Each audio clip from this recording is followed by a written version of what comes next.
Welcome to the Waking Up Podcast. This is Sam Harris. Today I speak with Shadi Hamid. Shadi is a senior fellow at Brookings, and he's a contributing writer for The Atlantic, and he's published widely in other journals. Most recently, he's written a wonderful book entitled Islamic Exceptionalism: How the Struggle Over Islam is Reshaping the World. And I highly recommend that, and we get into all of these issues. His analysis, as you'll hear, doesn't totally align with mine or with Majid Nawaz's. So it was interesting. And I've been wanting to get Shadi on the podcast for a while because he really is a novel voice in this area. A real political scientist who doesn't make the usual political science noises on the topic, especially on the role that religion plays in inspiring human violence. So, without further preamble, I give you Shadi Hamid. So I'm here with Shadi Hamid. Shadi, thanks for coming on the podcast. Hi, Sam. Thanks for having me. Tell our listeners a little bit about your background and the kind of work you've been doing. Yeah, sure. So currently I'm a senior fellow at the Brookings Institution. I work on Islamist movements and more broadly the role of Islam in politics. And I'm born and raised in Bryn Mawr, Pennsylvania. My parents came from Egypt in the 1970s. I mean, there's a lot more to say about how I sort of came to do what I do, but I guess two of the crucial moments for me were 9/11 and then the Iraq War. So I went, before 9/11, I think I did actually want to just be an investment banker or something normal like that. 9/11 happens, and that sort of sets me along the path that has led me really to where I am right now. Nice. And you have this really illuminating book, Islamic Exceptionalism: How the Struggle Over Islam is Reshaping the World, which we will get into. Is this your first book, or you have a book before this? It's my second. My previous book, which came out in 2014, it's called Temptations of Power, Mm. and it's more focused on Islamist movements before and after the Arab Spring and their evolution. Before we get into the book, how would you describe yourself politically and religiously at this point? So I consider myself on the left, on the liberal left. And I'm, as you can probably guess, I wasn't a Donald Trump supporter Mm. and probably won't be anytime soon. I self-define as a Muslim, as an American Muslim. And that's, part of my identity. And although I think I write more as a analyst or a political scientist who happens to be Muslim, but I think as of late, because events in the Middle East and in the US with the rise of someone like Donald Trump, some of my work I think has become more personal, and I think I've become more comfortable, speaking as not just an analyst, but as an American Muslim who is directly affected by some of the proposals that are out there on things like, a Muslim registry, for example. So I think more of that personal side has come out in my work, and there's actually more of that in the new book compared to, say, the previous one. I don't know how familiar you are with my work in general or what I've said about Islam in particular. You certainly won't find a friend of Donald Trump in me. That's good to hear. Yeah, I know. Yeah. And I know you're aware, I know you noticed my happy meeting with Ben Affleck because you mentioned it in the book. I expect we'll disagree about a few things, but I want to start on a point where we really fully agree, and that's the link between sincere religious belief and behavior. And I actually want to read a passage from your book Sure. because it was such a relief to read this. In a September 2014 statement, the Islamic State spokesman Abu Musab al-Adnani expounded on the group's inherent advantages. Quote, "Being killed is a victory," he said. "You fight a people who can never be defeated. They either gain victory or are killed." End quote. Now this is back to you. In this sense, religion matters, and it matters a great deal. As individuals, most, although not necessarily all, Islamic State fighters on the front line are not only willing to die in a blaze of religious ecstasy, they welcome it. It doesn't particularly matter if this sounds absurd to us. It's what they believe. But this basic point about intention and motivation applies not only to extremist groups, but to mainstream Islamist movements like the Muslim Brotherhood, that, in stark contrast to the Islamic State, contest elections and work within the democratic process. As one Brotherhood official would often remind me, many join the movement so they can, quote, get into heaven. Yep. Discussing his own reasons for joining, he told me, quote, I was far from religion and this was unsettling. Islamists resolved it for me, end quote. There's a few more words from you here. We might be tempted to dismiss such pronouncements as irrational bouts of fancy. But if you look at it another way, what could be more rational than wanting eternal salvation? It would be a mistake then to view Islamist groups as traditional political parties. I guess I can stop there. It is such a relief to see someone talking honestly about this, and I want to talk about the reasons why people become obscurantists on this point. But I mean, are you aware of the novelty here of seeing someone like yourself, both for two reasons, both having an academic background as a political scientist and being a Muslim, to see people in either of those camps calling a spade here is a deeply novel phenomenon. Well, I think it's sort of sad to me that it's novel. I don't think it should be. But look, there's a lot of discomfort in talking about religion. And I see that especially with my colleagues on the left, who I think are very well intentioned and well meaning. And I have to say that when I heard Ben Affleck on that, now famous program with you and Bill Maher, my initial reaction was to cheer him on. I was happy that here's someone, a famous actor and director, who's actually defending Muslims on national TV. That doesn't happen so often, right? But then when I thought a little bit more about what he was saying, I could realize that this is actually a pretty vacuous statement. So he pretty much said, Muslims are just like us. They want to raise their kids. And the part that sort of amused me, which I mentioned in the book, is and they want to eat sandwiches too, Mm-hmm. as if wanting to eat sandwiches and wanting to implement Islamic law are two things that can go together. I know people who do eat sandwiches, but also believe in the implementation of Sharia. So I think, but I have to say that I've changed myself over time. So if you had talked to me, I think 6 or 7 years ago, I would have, I think, focused less on religion as a kind of contributing factor.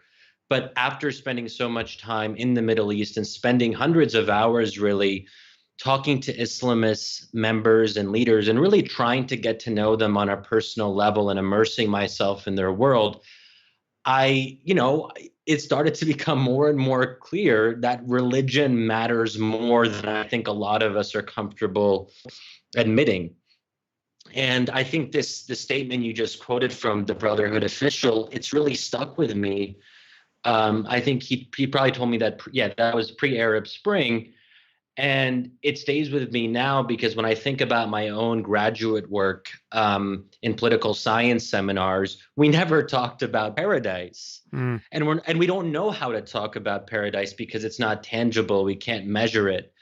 But so that's why I think, we have to sort of bring religion back into the conversation, but in a nuanced way, in a careful way. And I should also kind of offer a disclaimer here. And I think, I mentioned this in the first chapter of the book. I'm slightly uncomfortable with some of my own conclusions. And that's why I do think a lot about how to present the arguments of the book to a popular audience, because when I started writing it, it was before the Trump moment. It was before anti-Muslim bigotry got as bad as it currently is. And I want to be attuned to the risk that some could misuse my arguments for purposes that I'm not comfortable with. Yeah. Well, you and I both have that particular liability. So yeah, I want to be sensitive to that as well. I want to linger on this point of why people systematically discount the role of religion here, because it strikes me as the first problem that we need to overcome. Until you can reason honestly about what's going on in our world and what is actually motivating people who are hostile to the most basic values of civil society, there's just no way to even move forward with a plan about how to address this problem. We'll just see if we differ in the kinds of remedies we imagine are possible. But the first issue here is that, and that you discuss this a little bit in your book, most secular academics and journalists and, otherwise smart people have no idea what it's like to really believe in God, much less in a paradise that awaits martyrs after death. So it seems to me that this leads to a very basic failure of empathy. I mean, they just doubt that anyone actually believes this stuff.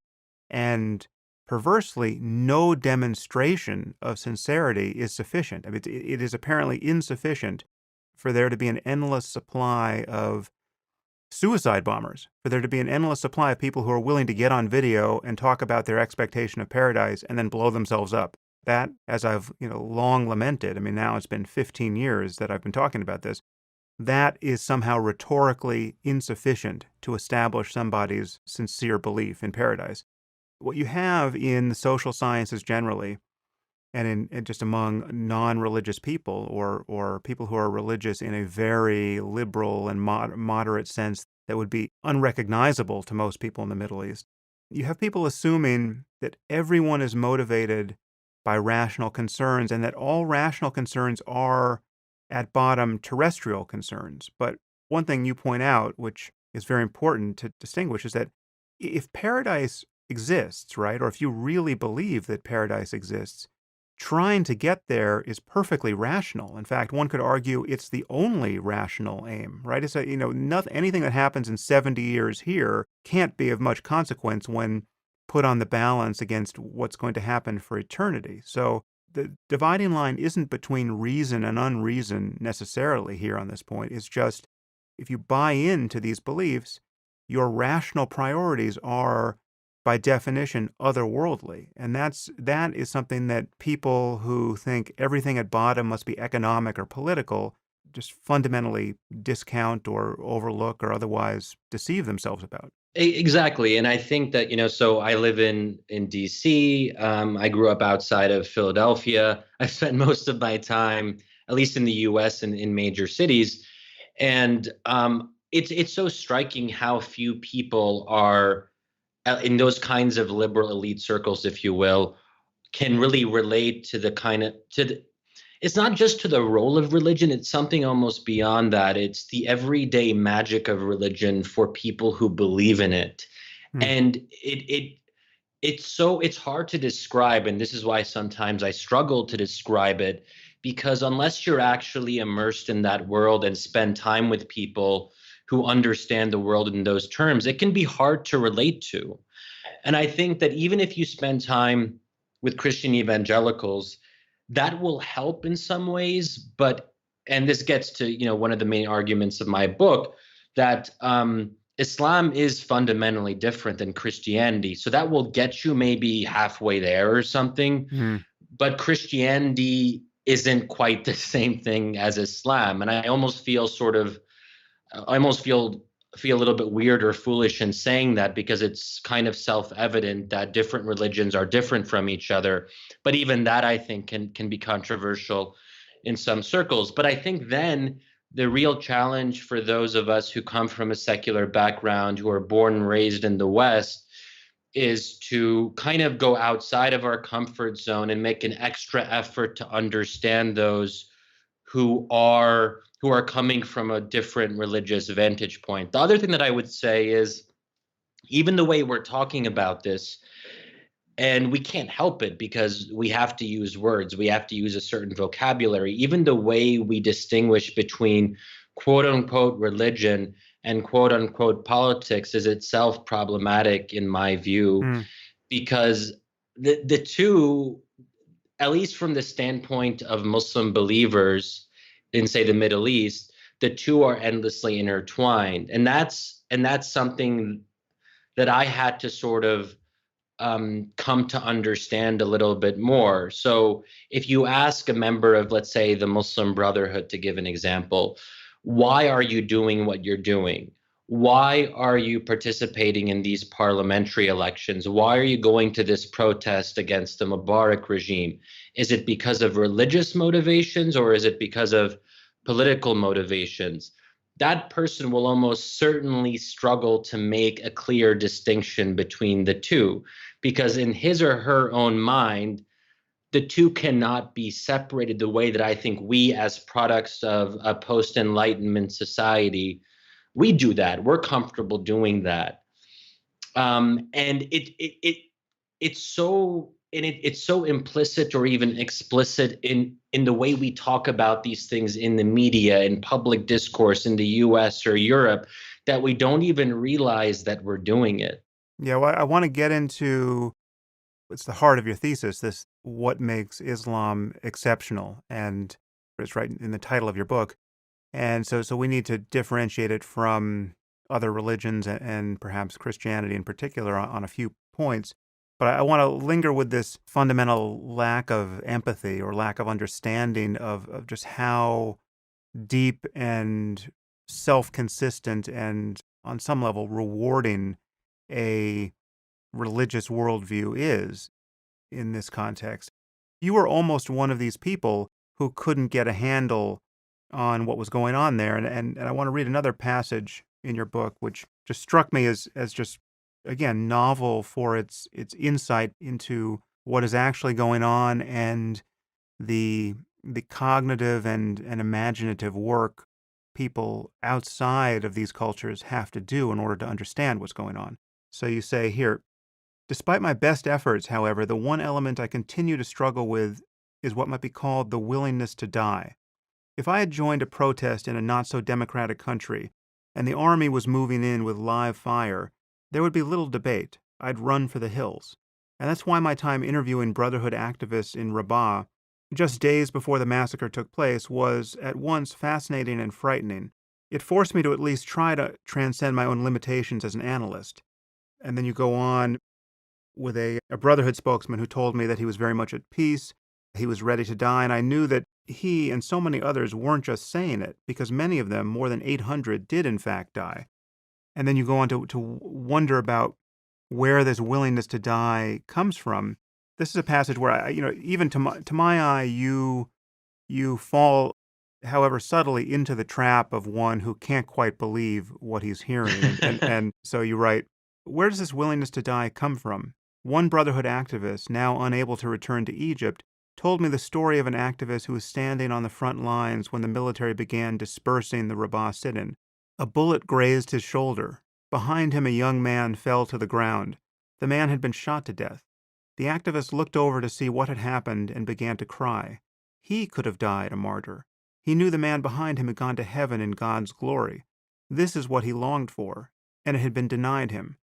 Aspects of the story were, I assume, apocryphal, but the basic point is an important one. This wasn't politics in the normal sense of the word. Now, your assumption that the story was apocryphal, I don't know if there were other cues to this to suggest that, but there's no reason to think it was generically. I'm sure you've read Lawrence Wright's book, The Looming Tower. Yeah. Those stories of Al-Qaeda essentially doing the same thing, just weeping tears of envy over their fallen comrades in Afghanistan, and even taking absurd risks in an apparent attempt to get themselves martyred. I mean, those stories are a dime a dozen. It's just a sincere belief in paradise gets you there insofar as you manage to embrace it. So, yeah, you're right. I do struggle with this still. I guess one distinction I would make is that members of Al Qaeda or ISIS, for that matter, they are more actively trying to die in a sense. So, and they're not just willing to die; they're also willing to kill, which is a difference as well. So when I'm talking about Brotherhood activists in a primarily peaceful protest situation, these are not people who are necessarily going there to die. That's not their primary objective. Their primary objective was to try to get the new military government after the coup of 2013 to go back to the barracks and to reinstate Mohammed Morsi, the elected Islamist president, back into office. So for them, there was a very tangible political goal. And I have no doubt that they thought, at least initially, that if they held out for long enough and they had large enough protests and sit-ins in various parts of the country, that this would put enough pressure on the military. So I think understanding how the political goals intertwine with the very real religious goals, Mm, which are mentioned in the passage, are still important. And I also people want to retroactively make sense of something after the fact. So I can't be 100% sure of what these one or two individuals were thinking in the exact moment, but I know it because I too do this sometimes, that in retrospect I invest certain acts with more meaning than they actually had at the time, because we all want to make our lives grander in a way. We all of us are searching for a kind of epic meaning, for a kind of narrative arc to our own stories. So when this Brotherhood member is telling me this story after, either before the fact or after the fact. So I left Egypt 2 days before the massacre happened, and I talked to people afterwards, right? And they were trying to make sense of what happened. And they're trying to offer a narrative arc, not just to me, but I think also to themselves, mm. if that makes sense. I would certainly grant you that there is a significant distinction between the Brotherhood and the kinds of people who would be likely to join it and a group like Al Qaeda or ISIS or any other, classical jihadist group. And it's a distinction, as you know, that you put a lot of weight on because you almost talk about the Brotherhood as the mainstream alternative to jihadism. And some version of this Islamism needs to be embraced or at least accepted. And I think we will definitely get there because that is a controversial and interesting point. But again, I just want to linger on the Western secular liberal doubt about this phenomenon because I'm not sure you understand how delusional this skepticism is among academics and how deep it runs. So, for instance, I noticed that you cite the work of the anthropologist Scott Tran at various points Yeah. in your book. I can see why you would do that. He's certainly said several useful things in this area, but I mean, he is also has been a reliable obscurantist on this point, and he and I once got into what almost amounted to a fight on a panel at the Salk Institute. This is about 10 years ago. And I mean, I just couldn't believe the kinds of things he was saying about the irrelevance of religious belief to the phenomenon of jihadist terrorism. I mean, he just was going to the mat for religion being a non-variable, right? Hmm. Yeah. So at one point we found ourselves in the men's room together, and I just looked at him and I said, Scott, you mean to tell me that nobody has ever blown himself up with the expectation of arriving in paradise? Is that what you actually think? And he said, yes, that's right. Nobody believes in paradise. Full stop. Okay, so Sam, I have to ask you, because I do actually remember very vividly reading that on your blog some time back, Yeah. and I remember actually tweeting it, I think, and I had to read it several times because I couldn't actually believe that Scott Atran. It's hard for me to believe that he would actually believe that, and I can't make sense of it. So if you have any insights into what he was trying to tell you, I mean, that would be interesting. Well, on some level, he was just trying to tell me to fuck off. I mean, the only exculpatory interpretation or the only interpretation that I can make of what he said, which is compatible with his sanity, really, is that he was telling me to fuck off in terms he knew I would see as provocative and that it was not an honest statement of what he believes. But in fact, when you look at how he's attacked me for things I've said about Islam, and when you look at the points of debate we've had in public, it is in line with everything else he said. I mean, so he went on at the Salk conference to say that the best predictor of whether someone was going to join a jihadist cell was not their religious beliefs or any prior indoctrination, but whether they were a member of a soccer team, right? So I mean, his thesis is that it's affiliation among, quote, fictive kin, young men who bond and care about the esteem with which their coevals hold them. And that's what gets you to, push the plunger on your suicide vest. Now, I don't need to spend a lot of time on Atran here, but I've pointed out previously all the moves he makes to discount the very obvious emergence of religion as a variable, even within his own data, even when he's got jihadists telling him about God. he manages to ignore all that. But yeah, no, he clearly thinks, and there are other people like this. He's just I just mentioned him just because I saw him in your book. He clearly thinks that this is a matter of the quasi-terrestrial concern of caring about your reputation among your friends. And I would never discount that as an important variable in conflict or in war. I mean, it obviously is. It's something that could get a totally secular or atheist person to sacrifice his life in combat, in defense of his fellow soldiers. I mean, this is a very ordinary psychological motivation that can lead to heroic self-sacrifice. But if you're going to deny that the doctrine of Islam is in any way relevant to the phenomenon of jihadism, then it's just God's own miracle that we're seeing more Muslims than Amish or Anglicans blow themselves up in these kinds of conflicts, right? It makes no sense. Or, the cartoon controversy. Why is it, why isn't the Book of Mormon leading to beheadings in Times Square after it gets staged, if every religious ideology was equally likely to produce these specific forms of intolerance? Yeah, exactly. But I think it's in my effort to empathize. Let's say I agree with you that it seems really absurd to me that anyone could discount religion as an important variable. But I also get where it's coming from in the sense that these are liberal academics who I think are generally well intentioned. And I think they want to make Islam into something it's not. They want, or to put it a little bit differently, they want Muslims to be just like us, in quotation marks, us. And that's what Ben Affleck was trying to do as well, that we have become so uncomfortable with acknowledging difference, as if the fact that we could be different from each other is itself a problem.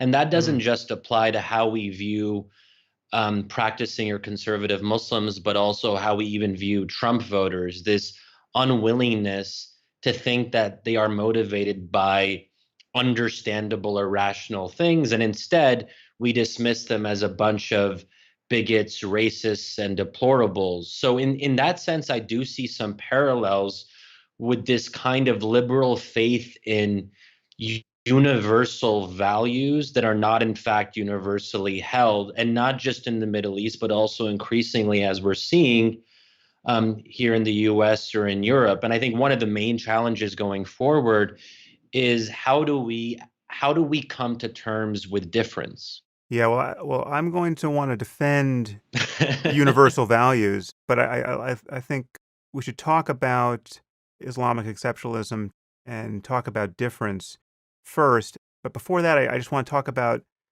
this obscurantism and the role it has played politically of late, because it's in large measure, and I've said this in the podcast, in large measure, this explains the rise of Trump, or at least this is one of several variables for me that, had it been different, wouldn't have given us Trump. The most troubling side of this, and this is we have this failure of empathy. We have secular people who just don't get it. But then we also have Muslims who very likely do get it. I mean, I'm not saying they're closet Islamists or jihadists, but these are Muslims who actually understand Islam, who reliably lie about its tenets. So the fact that in the immediate aftermath of any terrorist atrocity, you will see someone from CARE jump on CNN and then just lie about Islam, talk about how there's no link between any of its doctrines and jihadism. Jihad is just an inner spiritual struggle, for instance. And then to immediately sound the bell of concern about Islamophobia, right? This word that, as far as I can tell, has been consciously engineered very cynically to prevent the very observations of a sort that you have made in your book, and that I've been making here, that there is a link between specific ideas, specific doctrines, and specific behaviors that, as I always remind people, victimize Muslims themselves more than anybody else. I mean, the most common victim of jihadist terrorism is a fellow Muslim who was standing close to the bomb when it went off, right? It's not, Yep. non-Muslims who are, for the most part, victims of theocracy and oppression and sectarian violence as we see it in the Muslim world. So it's this dishonesty. And again, this sort of touches close to home because I noticed, Reza Aslan is one of your blurbists. I can't hold you responsible for who blurbs your book, but I mean, Reza, again, is someone who, honestly, I think he has probably never managed to speak 5 sentences in succession about Islam without shading the truth or lying outright about it. I mean, I've been in debates with him. I've seen him in interviews on CNN as a prime offender, and it's just guaranteed obscurantism. Now, it's either he's either confused, which seems incredibly unlikely given that he also can't go 5 minutes without emphasizing that he's a scholar of religion. But the list of this rogues gallery is quite long. You have Dahlia Mogahed. You have all these people who are reasonably prominent who will not speak honestly in the way that you have. I would take issue with the word lying, and and the idea that people are being dishonest. I don't have any sense that Reza doesn't believe what he's saying, and the same goes for Dahlia. I think the difference. I can only speak for myself. The way Mm, that I approach it is perhaps a little bit different than, say, someone who's part of a Muslim civil rights organization. So after a terrorist attack, it's understandable to me that someone whose job, if your job is to make Islam look good and to protect the rights of the community, you want to disassociate between ISIS and Islam. I, however, because, and I say this very, very straight up, I am an analyst. I have to be faithful to my findings, even if they make me uncomfortable. And it's not my job to make Islam look good. So I actually get this criticism from Muslim friends and family, and even sometimes my mom, she'll tell me, Shadi, when you talk about ISIS, you should be a little bit more careful so people don't get the wrong idea. And we have this ongoing debate.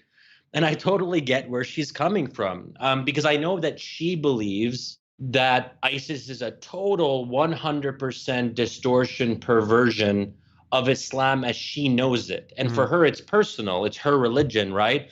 And I would say the same for myself. As an American Muslim, I do believe that ISIS's interpretation is a distorted interpretation of Islam as I understand it, right?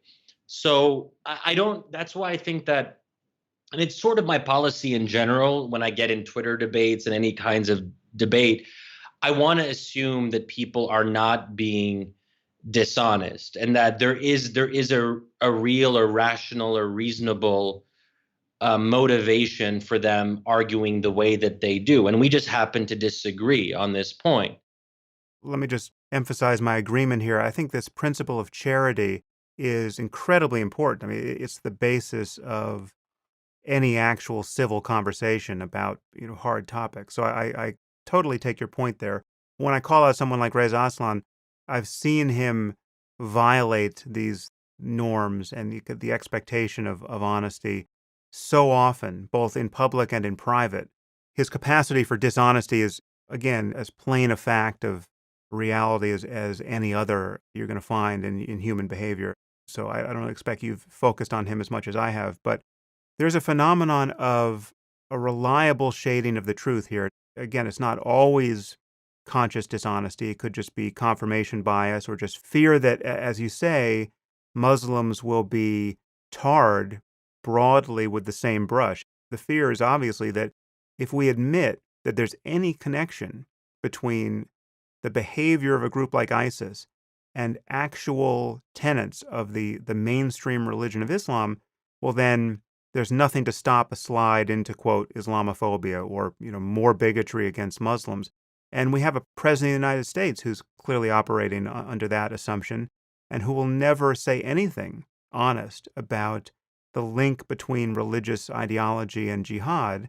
And, Hillary Clinton is, I mean, one of the reasons why I think her candidacy was so flawed was that she was the sort of candidate who, in the immediate aftermath of the Orlando massacre, which was, it took about 15 minutes to figure out that was an instance of jihadist violence. All she could speak about were our gun laws and sanctimoniously warn us about a rise in Islamophobia. So Donald Trump, as odious a character as he is, I would argue is, I mean, one of his saving graces and again, perhaps I'm unusually in touch with this because I've spoken so much about Islam that I have a fan base that, insofar as there was a single issue voter out there who was just concerned about speaking honestly about this problem of jihadism and Islamism, I'm in touch with those people. And I can tell you, there are a lot of people out there, including some Muslims, including my friend Azra Nomani, who you may know, the journalist, Yeah. who supported Trump because of this issue alone, because he just stood up and said, listen, I don't understand Islam, any better than you do, but there's clearly something going on here. And we have a president who's lying about it. Now, that, as big of a con man as Trump is, that statement taken on its own was, a true breath of fresh air. Now, it's connected to a policy prescription that doesn't make a lot of sense and probably would cause immense harm, attempting not to let any Muslims into the country. But still, this is where political correctness has gotten us on this topic. And it remains a huge problem. My concern now with the rise of Trump is that because of everything that's wrong with, the right-hand side of the political spectrum, we are going to witness a pendulum swing leftward, and there will be more dishonesty on this point from the left rather than more honesty. And you'll have everyone doubling down on essentially lies about the motivations of jihadists. And I've been saying this for years and years, that if the only honest talk about jihad is coming from the right, you are going to push increasingly fearful people rightward, no matter how ugly the right is on every other topic. And we're witnessing this with the migrant crisis in Europe. We're witnessing it with I would argue with Trump in large measure. So like the Southern Poverty Law Center, right, which if ever we needed the Southern Poverty Law Center to occupy the moral high ground and to be sane and ethical and wise, we need them now with a super empowered white nationalist movement in the U.S. for the first time in a generation. And yet they just added Ayaan Hirsi Ali and Majid Nawaz to a list of so-called anti-Muslim extremists, right? So, in addition to the Yeah. KKK, we should worry about Majid Nawaz and Ayaan Hirsi Ali. It's complete insanity, and yet this is what the left has done to us on this topic. Well, that's why I think it's incredibly crucial right now for us to find a middle ground, and that's really what I'm trying to do with this book. Is there's got to be something in between the kind of political correctness of the left and what I consider to be the very problematic approach of some on the right who want to make Islam into some kind of Islam is the problem, or even Islamism is the problem, and to fail to make what I think are important distinctions. So I think there's something in between, and I know, and I realize that it's not a very popular place to be, which is why this book has pissed off people on both sides of the spectrum and kind of in between as well. But I feel like I want to do what I can to find that middle ground and encourage other people to search for it. And I'm not under any illusion that people are going to agree with the entirety of my argument. But I hope that we can at least start to have that conversation, and because these issues will be an issue pretty much for the rest of our lives. We will be facing the scourge of terrorism and extremism for as long as we live. I don't believe terrorism is something you can eliminate. It's something you can reduce to the best of your ability. But we're going to have to deal with a lot of this, and that's why we have to have this conversation, sooner rather than later. Yeah, well, so I want to talk to you ultimately about this very provocative comment that not only can't Islam be the problem, but perhaps Islamism can't even be the problem. And that's where you seem to take a slightly different path than I take, or that my friend and colleague Majid Nawaz takes. Yeah. We got to get there, but before we do, I want you to educate us a little bit on a few points. And this goes to the first principle of your thesis, that Islam is in some way exceptional. And so you say things like, for instance, there's nothing equivalent to Sharia in Christianity. Talk a little bit about that. Yeah, sure. Well, one thing I should just mention, which may be of interest, is that because of the political correctness around this topic, the book's title was actually going to be different until like the very last moment. Mm-hmm. And What was it going I'm to be? really it's kind of a lame title. I've mentioned it elsewhere, so I can tell you. But we were going to call it The Last Caliphate, Hmm. which sounds kind of poetic and literary, but what the heck does it mean? I had an idea about what it meant, but ultimately, I wanted the argument to be right there, and I wanted to own it. I thought, look, I'm spending a big part of my life writing this book. I can't hide away from my own argument. So let me own it, even though even the very notion of exceptionalism is going to anger a lot of people, especially in academia, where, oh my God, exceptionalism, Shadi is a neo Orientalist or an essentialist, and I've gotten those charges. Mm. But anyway, the argument that I'm making, to put it, I guess, simply, is that Islam is in fact exceptional, and but not just in any way, because I think it should go without saying that all religions are different from other religions in some way. But I'm arguing that Islam is exceptional in a specific set of ways that matter 14 centuries after its founding. So specifically in its relationship to law, politics, and governance. And what that means in practice, but also in theory, is that Islam has proven to be resistant to secularization. And I would argue it will continue to be resistant to secularization for the foreseeable future for reasons that we can't easily dismiss. And we can talk about some of them. And the implications of that, I think, are important, because what it does mean is that hopes for some kind of future reformation or some kind of linear trajectory where Islam goes through what Christianity did. So Reformation, then Enlightenment, then secularism towards the end of history of liberal democracy.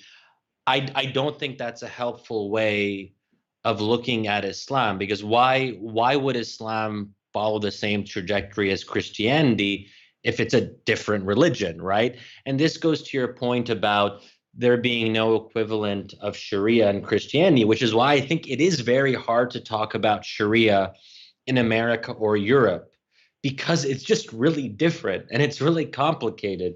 And the closest equivalent, at least in Catholicism, is canon law. But canon law, first of all, doesn't quite cover nearly as much as Islamic law does. But canon law is fundamentally about the internal organization of the Catholic Church and its sort of immediate surroundings.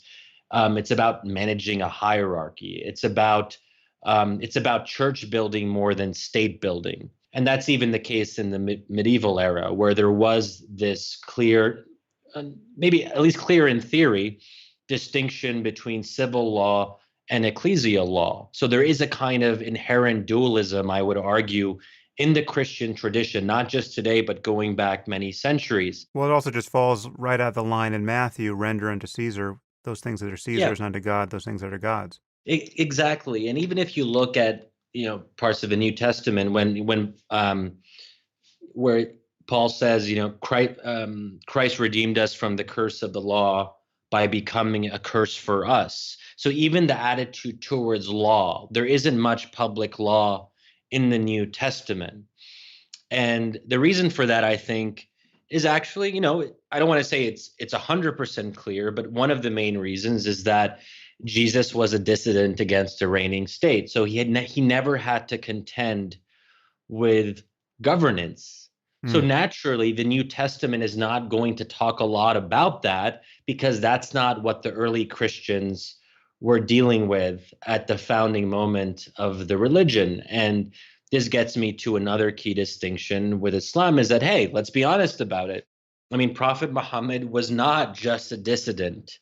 He was actually, and he wasn't just a prophet or a religious figure, but he was also a politician. And he was specifically, and this is in some ways even more important, he was a head of state. Mm. So naturally, if you're a believer, right, and if something is coming from God as revelation, then naturally the Quran is going to have something to say about law and governance, if that's what the early Muslims are dealing with. Otherwise, how would Prophet Muhammad be guided, right?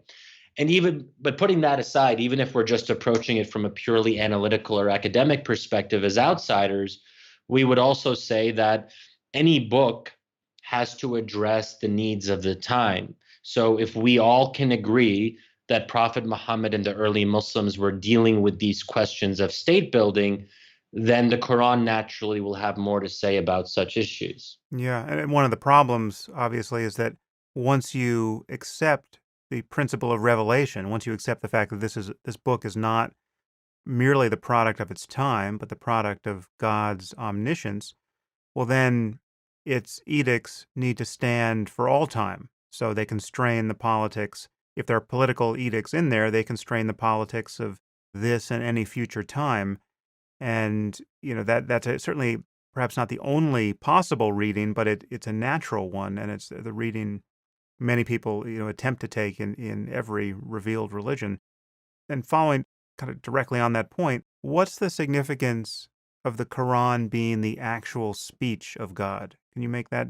Because obviously, Yeah. many Christians believe the measure of being a fundamentalist Christian is if you believe that the Bible is perfect in all its parts and the actual Word of God, but that's still not quite the same thing as the Quran being the actual speech of God. And many people, I think even most fundamentalist Christians who don't doubt that Salafists or truly traditional Muslims believe every word of their holy book, even our own fundamentalists don't understand that you can go one better and believe that the holy book has itself as a kind of magical status.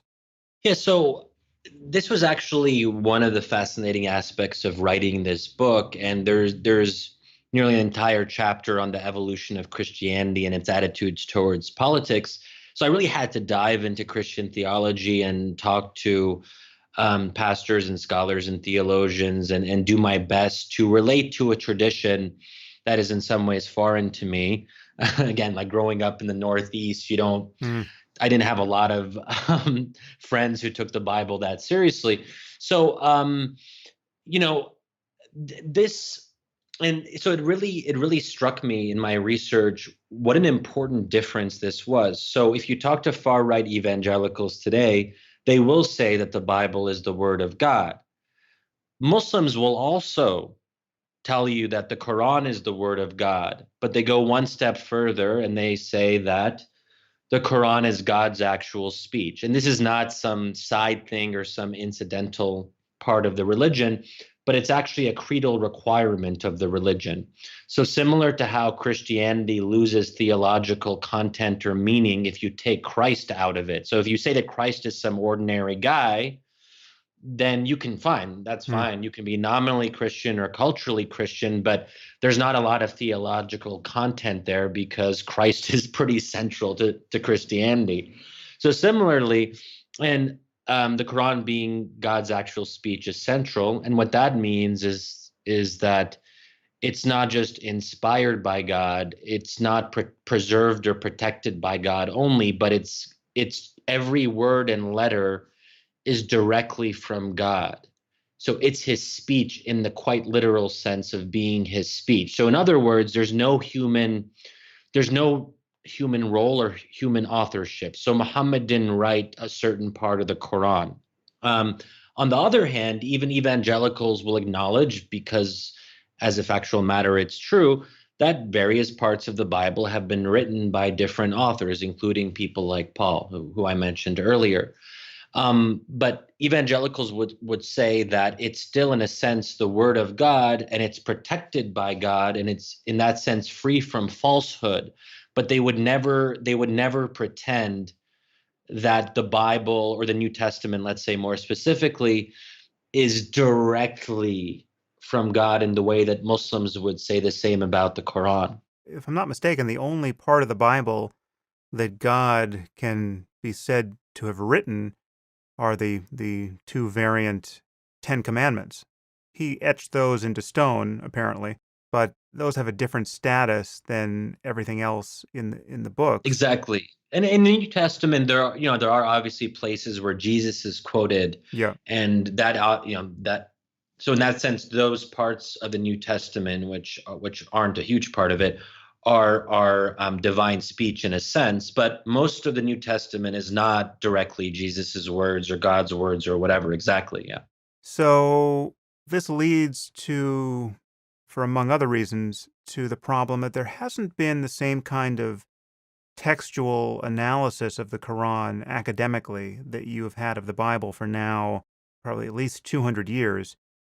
Subjecting the Quran to the normal critical treatment that one sees in the ivory tower has really been either forbidden or anathematized traditionally. I remember my foundation in part sponsored a conference in Germany that was, for the first time in anyone's memory, subjecting the Quran to very ordinary kinds of hermeneutics and linguistic analysis that the Bible has been subjected to for 2 centuries. And this was actually obviously a risky thing to do. I mean, most of the scholars publishing this work were working under pseudonyms, and it's just a completely paranoid exercise in very ordinary academic behavior. Can you say anything about that? About what hasn't been done to the Quran that could or should have happened? So I think that what was done with the Bible can't really be done with the Quran, in the sense that this is not just an issue of evangelicals today, but as I say in the book, I mean, there has never been a major sector denomination within Christianity that has argued that the New Testament is God's actual speech, right? So there has always been a readiness to have more of a critical engagement with the integrity of the text, because most people can agree, even Christians, that most of the Bible was written by men. Hmm. Um, Now, you just will not.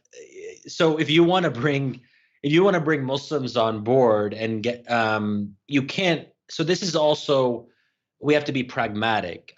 If someone goes to a group of even fairly broad-minded Muslims who are open to progressive interpretations, and you tell this group, well, hey, there has to be a critical engagement with the text that even starts to dismantle some of the things that are dear to the vast majority, if not all, believing Muslims, um, then it's a non-starter. And I just don't know. So even if you believe that, or other people believe that, how productive is that? There was a time, I should point out, that the Catholic Church attempted to quash this. I mean, there was a movement under the Catholic Church called modernism, where scholars were encouraged to look closely at the Bible using all the modern tools and put it on as firm a scholarly footing as they could. And they quickly found that this had the effect of eroding rather than bolstering their faith, because they were finding errors or inconsistencies, or just learning more about the process of inclusion or rejection of various texts.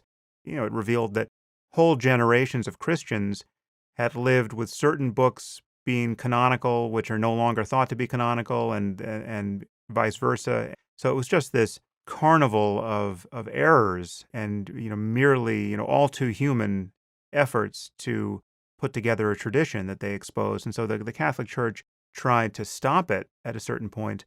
But I don't know if you remember that story that came as now again something like 10, 15 years ago, where this scholar who I believe still goes by the pseudonym, I think it's Christopher Luxembourg. Oh, right. Yeah, Yes. he Right. found that there was a passage in the Quran relating to the virgins that martyrs and other Mm. lucky people are supposedly going to get in paradise.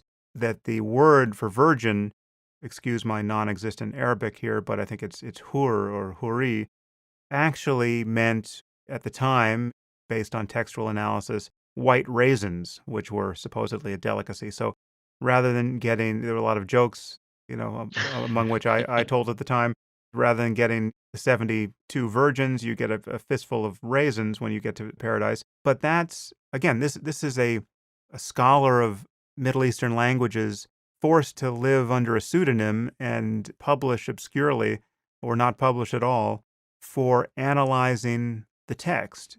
But yeah, you make the obvious Yeah. point that what one finds when one analyzes text in these ways is that because these books are almost certainly the product of merely human speech, you find evidence of that fact, and you find that parts of the Quran are actually swiped from pre-existing literature and all the rest. And there is something in principle seditious and destabilizing about that. But why is it that you close the door to the possibility of that project ever working the same magic it worked on Christianity? Well, so I should say that, I mean, most Muslims aren't literalists in how they engage with the text. So I don't really see that as I don't think the primary problem within Islam and among Muslims is that the vast majority of Muslims pick up the Quran and subscribe to a very literalist reading. So one way of putting it is that um, Muslims take the Quran as God's literal speech, but they don't necessarily interpret that speech literally, if Mm, that makes sense. yeah. And actually, so I was brushing up on my copy of your book with Majid, Islam and the Future of Tolerance, and I was reminded that there were parts where I was like, huh. Imagine and I, we have friendly disagreements, but we definitely do disagree on a number of issues. But as I was kind of going back, I was like, huh, I like how Majid is putting it here. So he has a section where he talks about the method of interpreting the text and the importance of Muslims acknowledging that there's no one true reading of the text. And I think that's important, Mm, that none of us as fallible human beings have access to God's will. We don't know what God really wanted when he, in certain verses of the Quran, right? So we can try our best to divine his intent or will. And there's actually a whole classical and academic literature on how to do that kind of interpretation, which is very rich and diverse and complex, but there's no way to know for sure. So I think there is already quite a bit of room to operate. And just to give one example that comes up a lot for understandable reasons, the hudud punishments. So the religiously derived criminal punishments, and um, I should offer the disclaimer that this is only a small part of Islamic law, and we, mm, we should be careful not to say that, hey, Sharia is just about cutting people's hands off, but they are there, right? And let's not pretend that they aren't. So there are progressive interpretations, and I think Majid would probably subscribe to these. And we have to be honest too, in and say that this is a minority interpretation. So what I'm about to tell you now, the majority of scholars would not agree with me, mm, but that the Quran the Quran was revealed in a particular time and place in 7th century Arabia. So there were different norms and values then. So something like cutting off the hands of thieves did not offend the sensibilities of people at that time. And so the idea there, what was God's intent? Some scholars will say that God's intent or the objective of those verses is to have a deterrent effect. So the goal is to stop people from stealing. And that was an effective way of doing that back then. But today we live in a different era. And if we want to achieve a similar deterrent effect, there's other ways to do that besides chopping people's hands off, right? I would argue there's probably no better way. I mean, it still would have a marvelous deterrent effect still. And if God's goal is to deter theft, well then, why not keep chopping? You can see how what's so unstable about that kind of pirouette and why it can easily fall back to the more straightforward and seemingly honest reading of the text, which is, if it was good enough for God in the 7th century, it's good enough for God today, and he would and God in his wisdom would have put it differently if he meant it differently.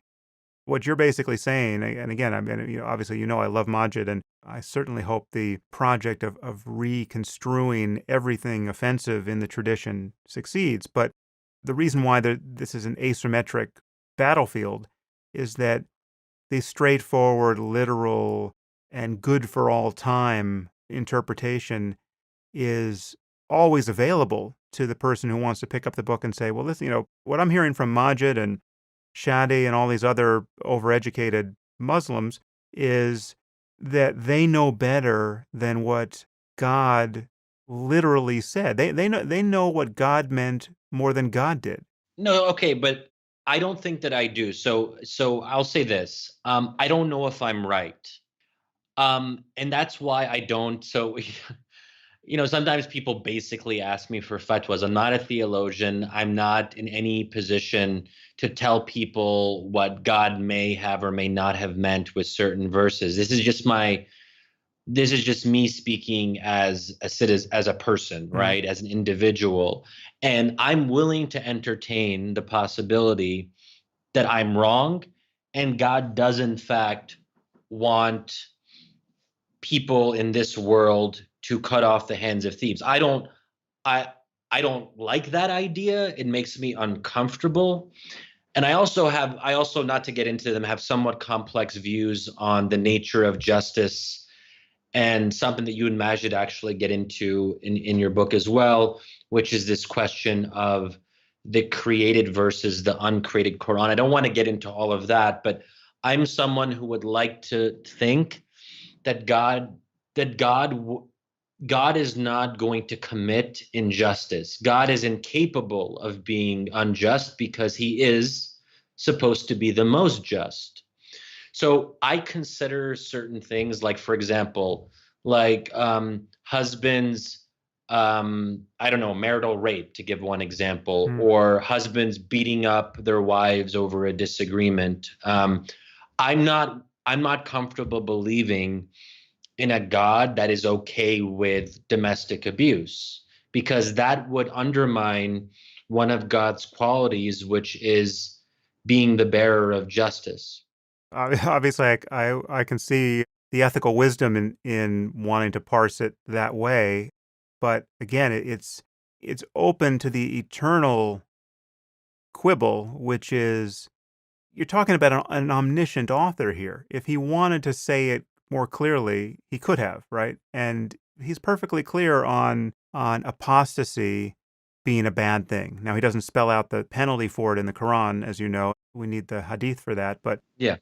he's absolutely clear that this is not good and that you should fear and revile and in no ways befriend atheists and apostates and blasphemers and anyone who would doubt the perfect veracity of this book. And that's a problem. It's a social problem. It's a civilizational problem. It's a problem we have to figure out how to overcome. And so, interfaith dialogue and finding some way to moderate that kind of sectarianism, that's all progress in the 21st century sense. But it's just very easy to see how that will keep falling back to the more straightforward interpretation, which is no, no, it's clear here on virtually every page that God hates infidels, right? And he's prepared a hell for them to go to. It's the whole point. It's the whole point of this universe is to figure out how to get infidels into hell, right? If God had wanted to guide them, he would have, right? And so he's in any sane ethical view, this is a totally perverse psychological experiment. You put imagine putting stupid people into giving them a puzzle they can't solve, right? Making it just too hard for them to solve, giving them no help at all. In fact, giving them further reasons to be confused about the right solution, and then punishing them with an eternity in fire for failing to solve the puzzle you made that was too hard for them. That's essentially the universe we live in if you're a Muslim or, arguably, or if you're a Christian as well. And so that's from the point of view of a non-believer, the whole thing is absurd. But more consequentially and more relevantly to this discussion, it seems that the fundamentalist, for lack of a better word, always has the advantage of saying, listen, just read the book and honestly grapple with what it says here and absorb the fact that God had infinite freedom to put it any way he wanted. If he wanted to tell you the universe was billions of years old, he could have told you that. If he wanted to tell you about the importance of learning mathematics, he could have told you that. But no, he's told you to treat women like property, right? Or continue the practice of slavery under these, more refined conditions or whatever it is. That's a problem. That's why the Islamic State really is the crystalline version of the retort to any kind of modernizing effort. It's sorry guys, we're gonna show you what the project actually looks like, and just tell us where we're mistaken. But if the fundamentalist or literalist reading of scripture was the default setting, then the majority of Muslims today would be fundamentalists, and that they aren't. I think that's a false conclusion. It's understandable, but the truth is that most Muslims happily are human beings first. Insofar as they may believe in paradise, they're not sure of it, say. They're not committed to just seeing this world as a loathsome moment of temptation on the way to a sublime eternity. They want a nice life in this world for understandable reasons. And so their commitment, either they're just not especially educated about what Islam is, but this is not just Muslims we're talking about. We're talking about religious people in general. This is true of Christians and Buddhists and Hindus and everyone else who's in thrall to some otherworldly belief system. To the degree that they find life in this world captivating, beautiful, worth maintaining, worth improving, they are captivated and they have another commitment. And when they read God saying something that seems inimical to maximizing human flourishing, whether it's political or economic or intellectual or artistic or any other way, they decide to disregard God's crazy edict there because it is incompatible with what they want out of life. And that's a good thing. And most, even Muslims, for the most part, have been captured by that modern, secular, humanist project. And that's the lever we have to keep pulling on some level. Well, I mean, in a sense, I agree with you that Islam, well, maybe.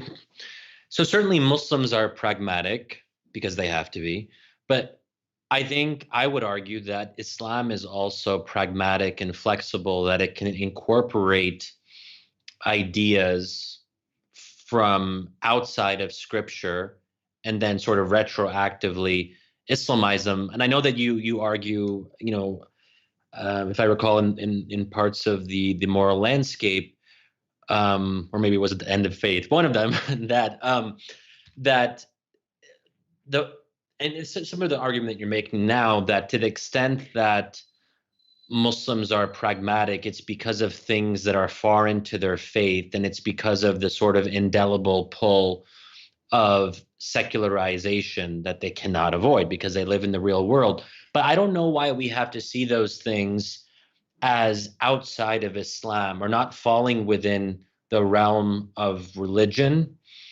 And that's why I think Islam has been quite flexible and resonant to this very day, despite a lot of challenges to it, is that it is able to bring those other things in. So someone can be fully modern and fully Muslim and not have to choose. Where I think if you look at Christianity at a crucial moment in the 19th century in particular, where people were essentially making a choice between being Christian and being modern, because the church was so avowedly against popular modern concepts like universal suffrage or democracy or socialism, where Islam has actually been quite nimble in this regard in being somewhat comfortable. So that's why you have phrases that people use quite often, like Islamic democracy, Islamic socialism, Islamic finance. And I think that's key to understanding why Islam has been resistant to this kind of more aggressive secularization that would privatize Islam or to kind of put it in a box. Muslims have realized, I think, by and large, that they don't have to put Islam in a box to live in the modern world. Let's get to this because this is drawing to the heart of your claim, which most people find provocative, which differentiates what you're doing or saying from what I certainly hear Majid saying. And this is that for all practical purposes, Islamism is here to stay, and that's not necessarily a bad thing. I have a quote here from you where you say, I don't think it's necessarily a bad thing for Islam to play an outsized role in public life. And you also say, quote, I see very little reason to think that secularism is going to win out in a war of ideas. This is a kind of skepticism about secularism, and that's coupled to something that you do seem to view as a kind of intrinsic good, which is democracy or the respect for democracy or the outcome of a democratic process. So that as long as the people tell you what they want and their wants are made effective at the level of government through the democratic process, it's not for us to say what they should want or to deny them what they want. And you seem to think that there's not really a deep argument for secularism, but there is a deep argument for democracy. I want to talk about that a little bit because I see that the other way around. I don't see democracy to be an intrinsic good. If the people are imbeciles or religious maniacs, well, then you could argue they're not ready for democracy, Yeah. or democracy is suicidal. It could be suicidal. When I say that religion shouldn't play a role in public policy or government, what I mean is that dogmatism shouldn't play a role, and unreason shouldn't play a role, and the denial of science shouldn't play a role, and superstition or a belief in magic shouldn't play a role. And the reason why secularism, let's just take a core principle of secularism, which is at odds with much of what Muslims believe, and certainly much of what Islamists believe, just a commitment to free speech and a commitment to freedom of thought, which is really at the core. This is an intrinsic good for this reason. It is the only real error correcting mechanism we've got intellectually and ethically moving forward. The moment you say that unpopular opinions or new opinions or startling opinions are not only unpopular, startling, new, and worthy of criticism, perhaps, but illegal, we're going to punish you for having them, right? We will kill you for your apostasy. We will kill you for the cartoon we didn't like, or the novel we didn't like, or the play you shouldn't have staged. The moment you make that move, you put a brick wall at the horizon of human conversation. And there's really no telling how bad that could be in the limit. And the only way we can move forward morally and scientifically and culturally, really, is to have conversation be open. And that is fundamental in a way that democracy merely isn't. Yeah. So let's see, a couple things there. So I guess one thing that's worth mentioning that so my own progressive views on certain issues. So I support gay marriage. I support decriminalization of marijuana, things that are associated with classical liberalism, let's say, and the left as well in the U.S. Um, I guess I've sort of come to the conclusion that my arguments about those things would be compelling to me and people like me. I'm under no illusion that they'll be compelling to a majority of Egyptians or Pakistanis or whatever. So I actually am willing to acknowledge that my views are not going to win out when it comes to Islam. And I have to be realistic about that. And so that's one thing I would say. Let me just get you to refine that or unpack that a little bit because half the time I hear you saying just that, you're essentially just being realistic. You're basically saying, given the state of discourse and the ideological commitments of much of the Muslim world, we are not going to win this war of ideas in any sort of time frame that is practical to bank on or that any of us alive today will find satisfying, right? So we have to, on some basic level, be realists and accept that Islam and even Islamism is just the fact on the ground. But you seem to, in many points, go further than that and say, this isn't even a problem. We have to be agnostic about whether or not this is even bad. In fact, at one point you argue that Islamic exceptionalism isn't good or bad. It just has to be understood and respected. And so then you basically say that there's nothing normative here that we need to hold on to because this is just to each his own. This is at some level a matter of taste. If they want to live as Islamists, we not only have to accept it as a practical reality, we should accept it. This is a matter of just putting all human norms, or at least these human norms, on the same footing and really there'd be no place to stand by which we could judge them to be, more or less right. Okay, so this kind of gets into, I don't know how much you'll want to get into this, but the question of moral truth, which you've talked about a lot, Mm. especially in the moral landscape. And so I think some of it has to do with different starting assumptions. And that's why I think it's actually very difficult to come to shared conclusions on this particular issue. So I believe that me being a small L liberal is a product of historically contingent factors. So I was born in the US. I had a specific set of circumstances and experiences which shaped me as a person. And over time, I became who I currently am. So that's very specific to me. And if someone else had a different set of experiences in a different country with a different set of social norms, I don't necessarily see why they would come to my same conclusion. So, and this is actually something that, But you could say the same thing about physics or mathematics or biology. You could say, listen, the only reason why I understand that evolution is a biological fact of this world is because I was educated a certain way. I went to this high school and this college and I had this spelled out for me, but why would I expect, a Bushman of the Kalahari to understand evolution? Well, that's true. There's descriptively as a contingent fact of your upbringing. That's how you learned it, and that's why he didn't. But you would still take a position that evolution is a fact and it's better to know it rather than be ignorant of it. so here's the thing. So I mean, as an analyst, and this is something that people don't like, some people don't like about me and my research, is that I think it's important to suspend our personal biases, proclivities, or inclinations when we're trying to understand something that's foreign to us. So in that sense, I take sort of a traditional ethnographic or anthropological approach. So my job spending time with a certain Islamist organization Hmm.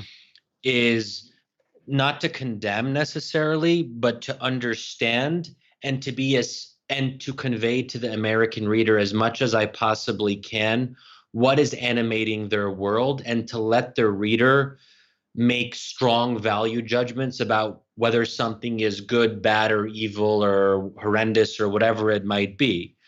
And I think that's the right way to approach it academically and analytically. So that's one thing I would say. But one thing I should clarify is I don't necessarily think Islamism is a fait accompli. It's more that I think Islam playing an important role in politics is a fait accompli. And those two they sometimes overlap, but they're not always the same thing. And as you might recall in the book, I give some examples of ostensibly secular parties that hate Islamists or are non-Islamist Hmm. that still believe that Islam should play an important role in public life and politics. So that's the part of it that I think is likely to persist. So the example that's probably most obvious and I guess most striking in some ways is Abdel Fattah al-Sisi, the military strongman in Egypt, who's as anti-Islamist as you can possibly get. And he's killed, obviously, a lot of Islamists in things like the Rabaa massacre, which we mentioned earlier. Sisi is not a secularist, though. Sisi has been very clear about his views on religion. He wants religion to play a role in public life. He just disagrees with the Muslim Brotherhood on what exactly that looks like. So that's one thing. So I personally only have, maybe only isn't the right word because maybe two is a lot. I have two non-negotiables when it comes to my moral commitments. And I mean, we'd have to go into, like, I guess, my life story to figure out how I came to these two particular things. Even I'm not 100% sure. One of them is democracy, but more in its procedural or minimalistic sense. Obviously, there have to be some free speech protections, and there have to be some constitutional protections for democracy to be real. So if a secular party is not going to have the right to oppose an Islamist party, then it's not democracy because you're rigging the game so that only one group of parties or maybe even only one party can win, which is why Iran cannot be called a democracy, because there are supreme bodies that can decide who has standing to run an election. So that's not going to fly. People have to be able to fight for liberalism. They have to be able to express disagreements with Islamism Hmm. as part of the free marketplace of ideas. If you quash that, then that's a different kind of thing. What about when the Islamists win, right, through a democratic process? I mean, if you're going to respect the rights of Islamists to practice their Islamism, aren't you by definition respecting their right to subjugate certain people, women, gays, apostates, etc.? So then the question is, where is the red line? And this isn't just something that affects Muslim majority countries. We in America also have red lines. So how far can a supermajority go? And theoretically, if a supermajority is large enough in the US, they can undo Bill of Rights protection. So if you have two-thirds of both houses of Congress and 75% of the states, Mm. you can change the Constitution. So really no country is 100% immune to the tyranny of very large majorities, right? So I think in some ways it depends quite a bit on norms. Um, but constitutions do matter because it is still pretty difficult. You have to go through a lot of effort to overturn constitutional protections, which is why, I try to lay out in the final chapter of the book some of the ways of looking, I think, creatively or productively, let's say, at constitution drafting in a way that can satisfy both Islamists and their opponents.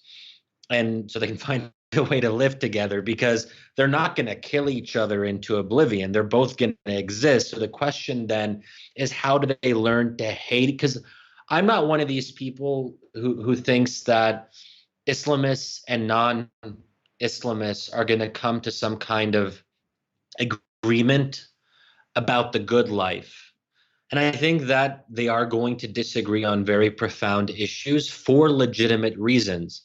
And it would be absurd or I think quite naive of us to think that there is a common ground that all of us are going to find. And that's even, I think, absurd in the US context. I don't think there is a common ground. So then the challenge becomes, how do you get people who disagree on the good life, on the fundamentals, to agree to hate each other peacefully, Mm. peaceful hatred, let's say, or something like that, right? Um, and that to me requires at least some basic constitutional protections. So let's look at the constitution that Morsi and the Muslim Brotherhood oversaw in 2012 in Egypt. It was a flawed constitution, but I think in some ways the bigger problem was how it was done, that it was in some ways imposed on liberals, and liberals walked out from various sessions of the drafting process. And I think that's actually the bigger problem, is that not everyone has a stake in the final product. So that then they have an incentive to play spoiler and bring the whole thing down because they say, hey, we weren't even listened to properly in the constitution drafting process. But that constitution did still have free speech protections, maybe not as much as people would like. It's not as if this constitution banned alcohol consumption or banned women from the right to vote or legalized wife beating. So even if I would never want to argue to liberals in the US or Europe to say to them, you have to like groups like the Brotherhood. In some ways, we should not like aspects of the Muslim Brotherhood's worldview if we claim to be liberals or if we claim to believe in free expression, right? Mm. But I think it's also useful to not demonize all Islamists and say that, hey, they came up with a bunch of constitutions where they wanted to cut people's hands off and legalize wife beating, because we can see in Morsi's constitution, if you want to call it that there weren't those things. So Right. I think there has to be a degree of fairness and actually looking at what Islamists do when they're in power. Why do you not follow Majid's line here, which there's, I would agree, little evidence of it being borne out yet, but in principle, it makes sense that it could be to me. And this is really the conclusion he reaches in our book together, that there's something about the intrinsic pluralism of at least Sunni Islam, which, as you know, is 85% of the Muslim world, which gives you secularism really as your only stopgap against hatreds that become violent.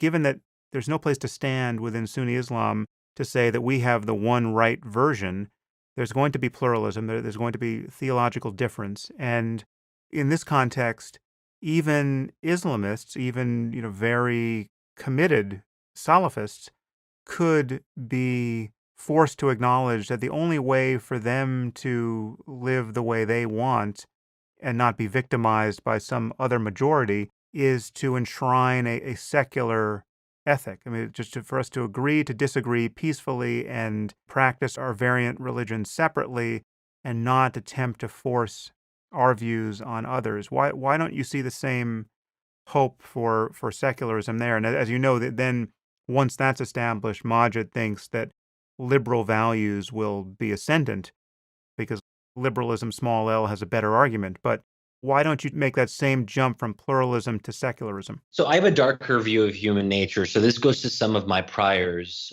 I don't believe that liberalism is natural. So I'm sort of Before we get to liberalism, just take the sheer self-preservation in the state of nature of pluralism leading to secularism. Why don't you follow Majid there? And feel free to tell me any other way you disagree with Majid's take on this.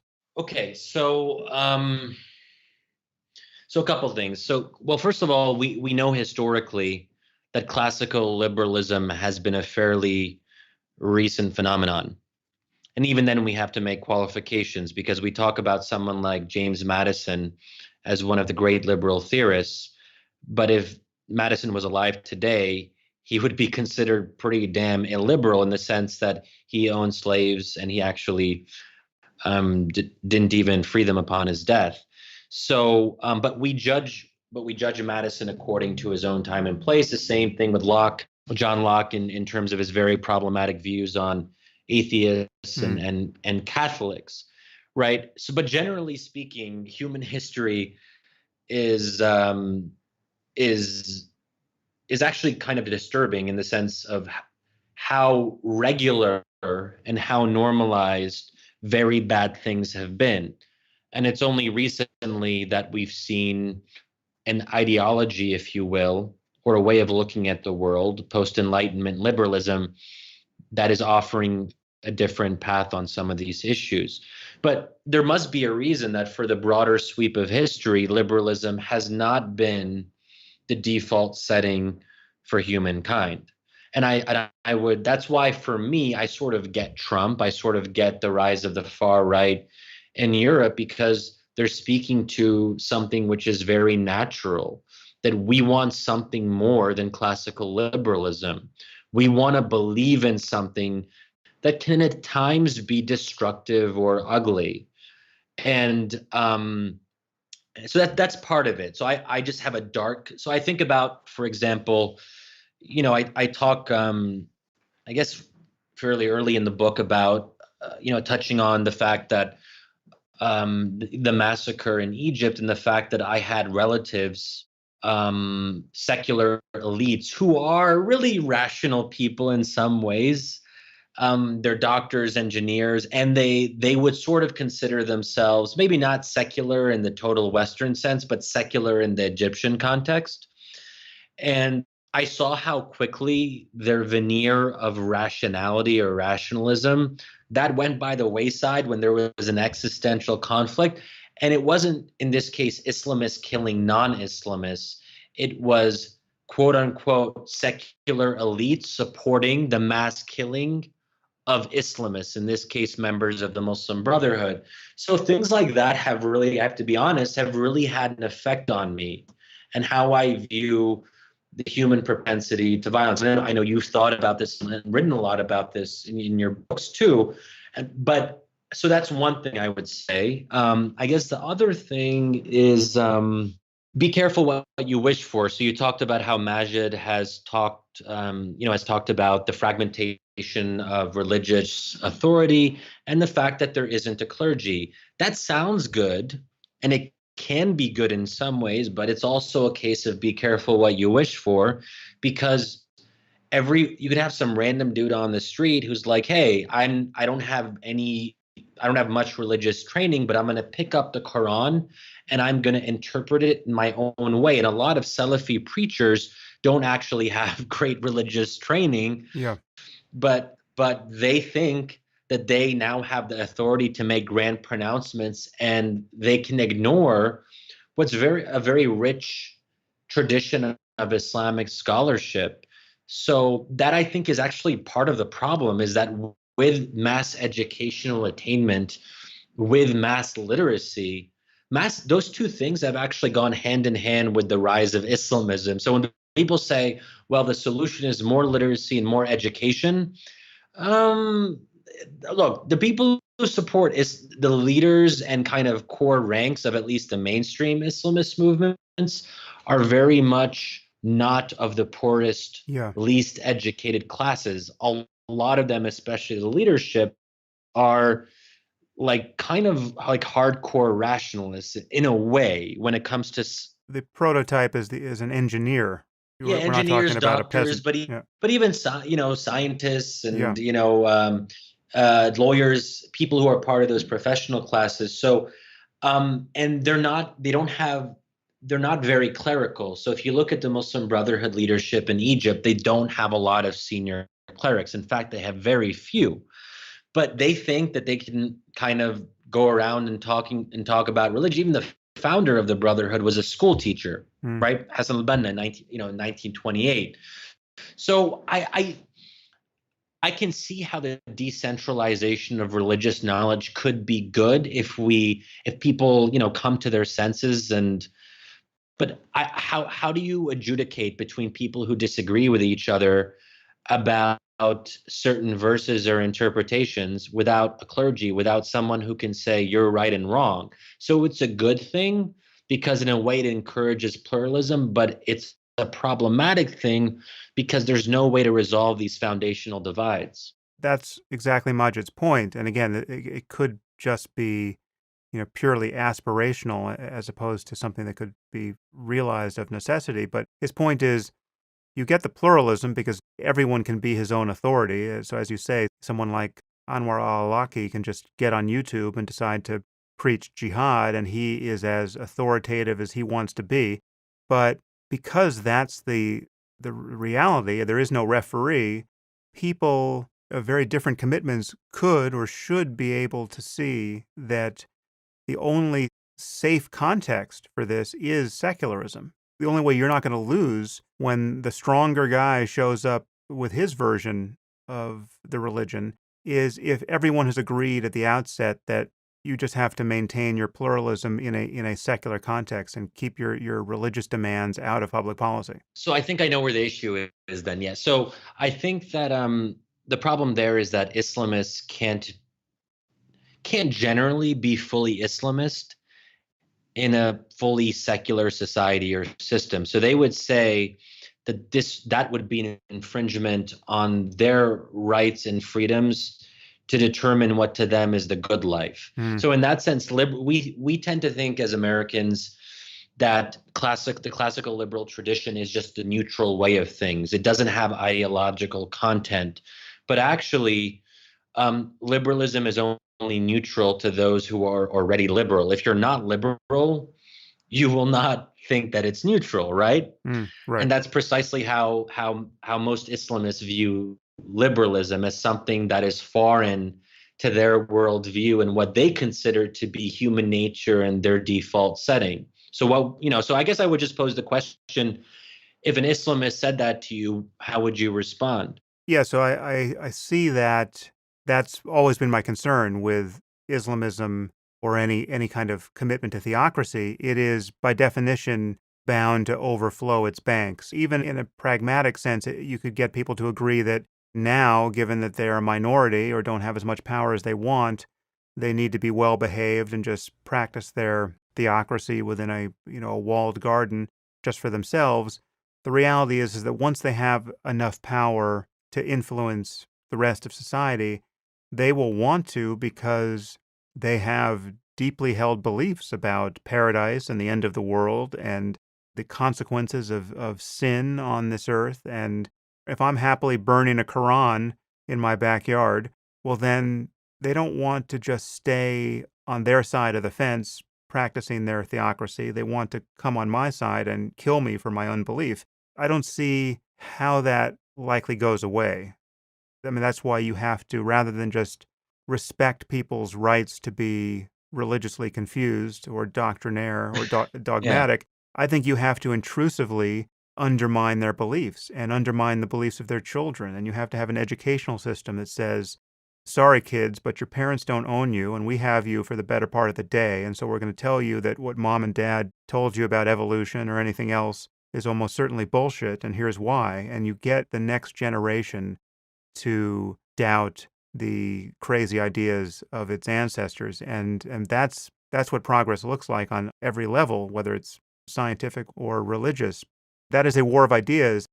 No one's ever accused me of being an optimist. So I don't think this is an easy war of ideas to win by any means. And I certainly agree with you that the ways in which Islam is exceptional pose a higher barrier to success here in most respects, not every respect. I mean, there are little wrinkles here which are interesting, which make Islam easier than Christianity in certain contexts. But in others, I think it's a harder case, and that certainly worries me. Well, two things on that. So I think there are still going to be red lines of what you can do in any society. So there is no constitution in the world where you can kill people because you disagree with them. I guess you can do it extra legally, but I'm sort of assuming that in any country where Islamists have some power on the regional or national level, they wouldn't be able, and I would argue that at least when it comes to what I call the mainstream Islamist movements, they are not saying that they want to kill apostates. They are against apostasy, and they want to put limits on, say, burning Quran. So there could be, let's say, they'd probably want to have a fine for that. I'm guessing. But you could have a constitution that had blasphemy laws, which said that you'll be imprisoned for the rest of your life if you burn the Quran or whatever it is, and or even killed. I mean, we've got people who want to make. I mean, Donald Trump just tweeted yesterday that you should be in prison for a year or lose your citizenship for burning the flag. Right? People are confused on this point, even in a secular context. Right. So well, if let's say that I guess they would have to change the constitution for this. But let's say that there was a large enough supermajority in the US and they wanted to actually ban flag burning, I would have to respect that outcome, even though it's contrary to my ideals. But I think beyond that, though, so when you're saying that kind of the new generation are trying to undermine some of these problematic beliefs, what worries me there is that we're essentially I don't think that we should be waging war on ideas that are held by a lot of people, because that's a recipe for endless conflict. So even if we think from a normative standpoint that this from the standpoint of objective truth is what moral truth would require, I think it would just, and I think we've actually seen signs of this already, that having that conflict over religion and trying to force people to be something that they're not is going to lead to more violent conflict. And in that sense, I don't see Islam as much as the problem, but I see the inability to come to terms with Islam's role in public life for people in the Middle East and beyond to agree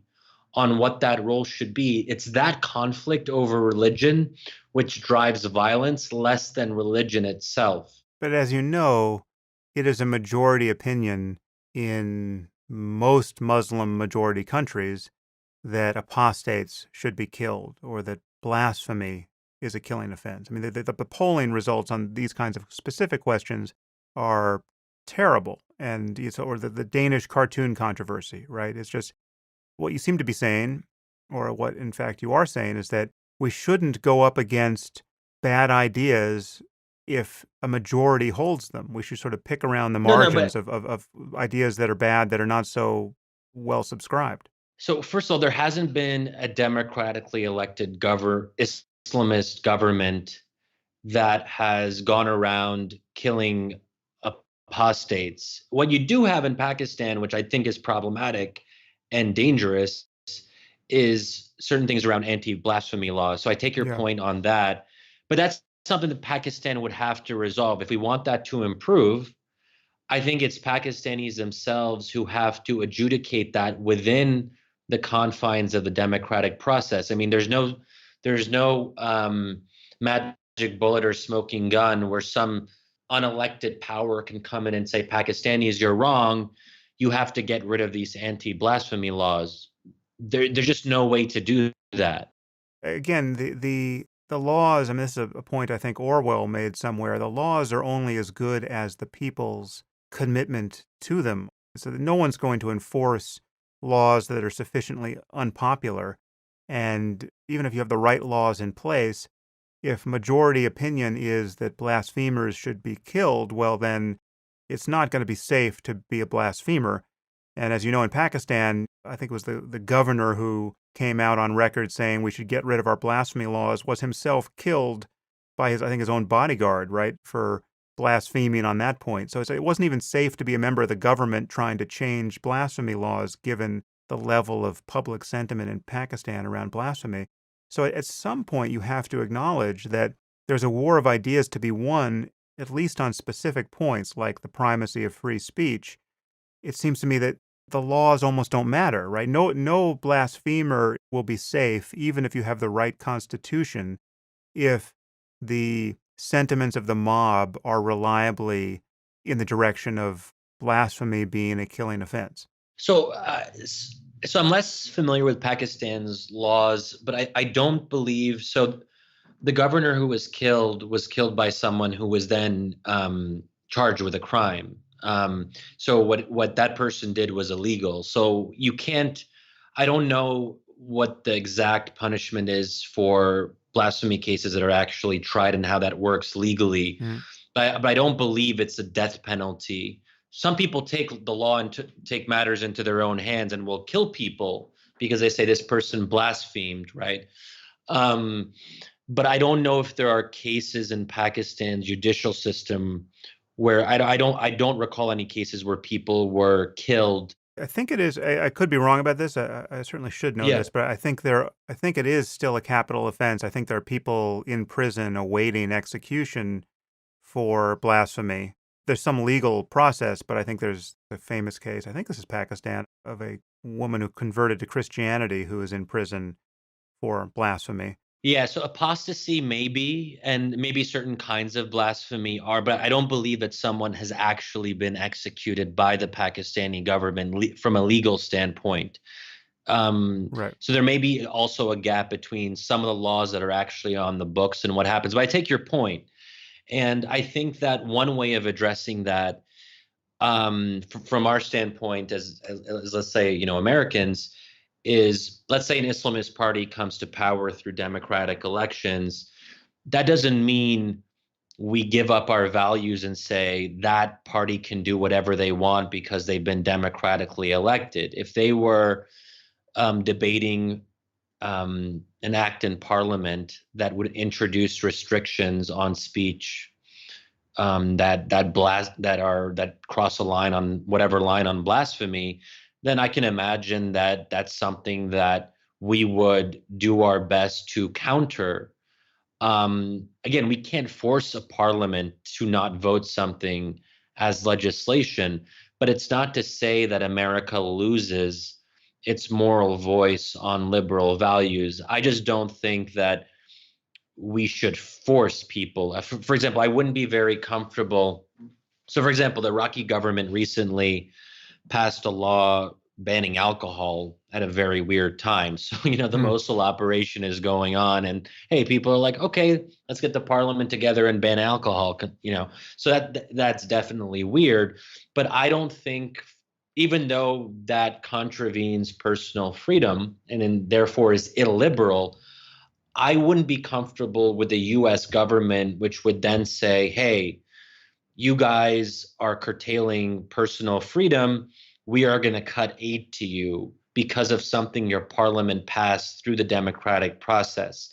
I think we would have to be very careful about that. Certainly on some things, which would be so egregious as to be uncontestably egregious, then perhaps, but again, we'd have to have a discussion about where we as Americans would consider something that was so beyond the pale that it would trigger a certain cut in aid. But we don't have a legal, so legally now, if there's a military coup against a democratically elected government, there's a legal trigger Hmm. for cutting US aid.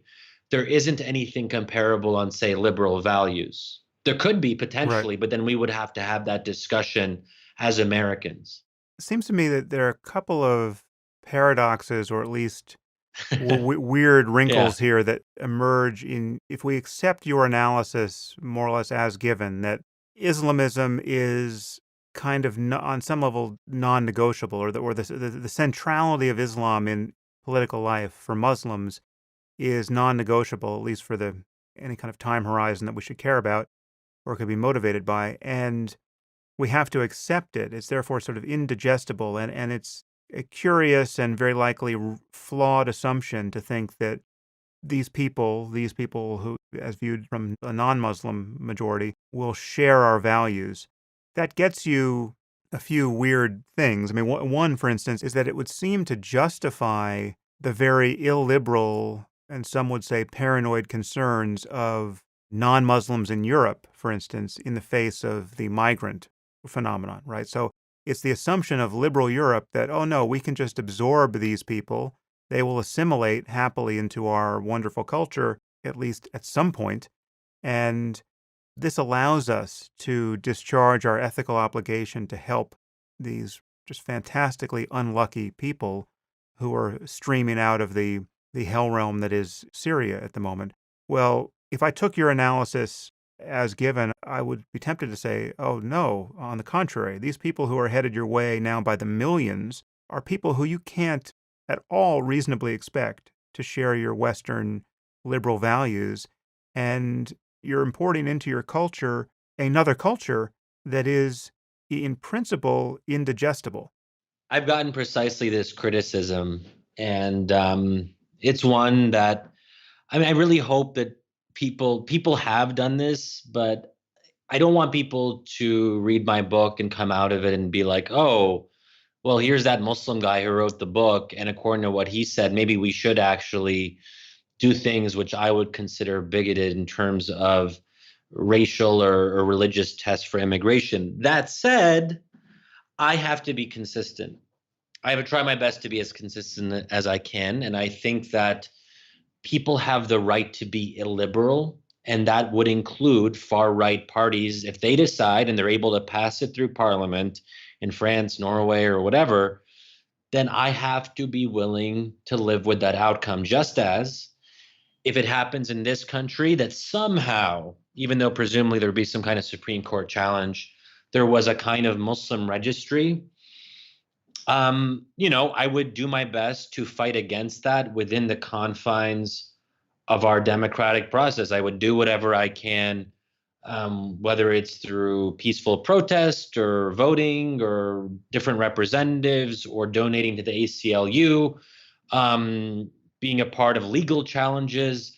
And that would be the fight that you would have to fight. And I think also there's a distinction between a registry for American Muslims, which would be clearly unconstitutional, and restricting immigration. From what I understand, you can restrict immigration based on whatever criteria because those people are not citizens. Hmm. So you can choose what kind of quotas, and we've had a history of various quotas from different countries and ethnicities and whatever it happens to be. So I'm uncomfortable with it, but a country could decide to accept less Muslims than other religions, as they have already done in the past. Now, it would differ from country to country whether that would be considered constitutionally legitimate, and there would presumably be legal challenges, even if it's just immigrants. But that would have to play out through the legal process. But I do understand why people could listen to my analysis and say, hey, we kind of don't want those people. But what I would say is that where do you draw the line? Because I don't consider, and I've said this elsewhere, um, I don't think Trump supporters, at least some of them, are committed to classical liberal values. The very fact that they believe in illiberal things, like, I don't know, a registry for Muslim Americans, or if Trump isn't willing to disavow the internment of Japanese Americans, that contravenes our Bill of Rights. And the example that I've given is, if there is a Trump supporter in Norway or Poland or whatever who wants to then immigrate to the US to be closer to the leader, the dear leader or whatever, should we let that person come in if they don't share what I, as an American, consider to be non negotiable rights, freedoms, and civil liberties? So it becomes a question of whose illiberalism do you accept? Presumably, you accept the version that you have to, at least for the time being. And if it, insofar as it's discretionary, it's totally rational to want to avoid more illiberalism. So if it's a choice to exclude neo-Nazis from immigration, well, that seems a pretty straightforward choice. What about people? What about people who believe in a registry not for immigrants but for American citizens who happen to be Muslim? Perhaps you know my thoughts about profiling and everything in this area. I mean, I think a registry.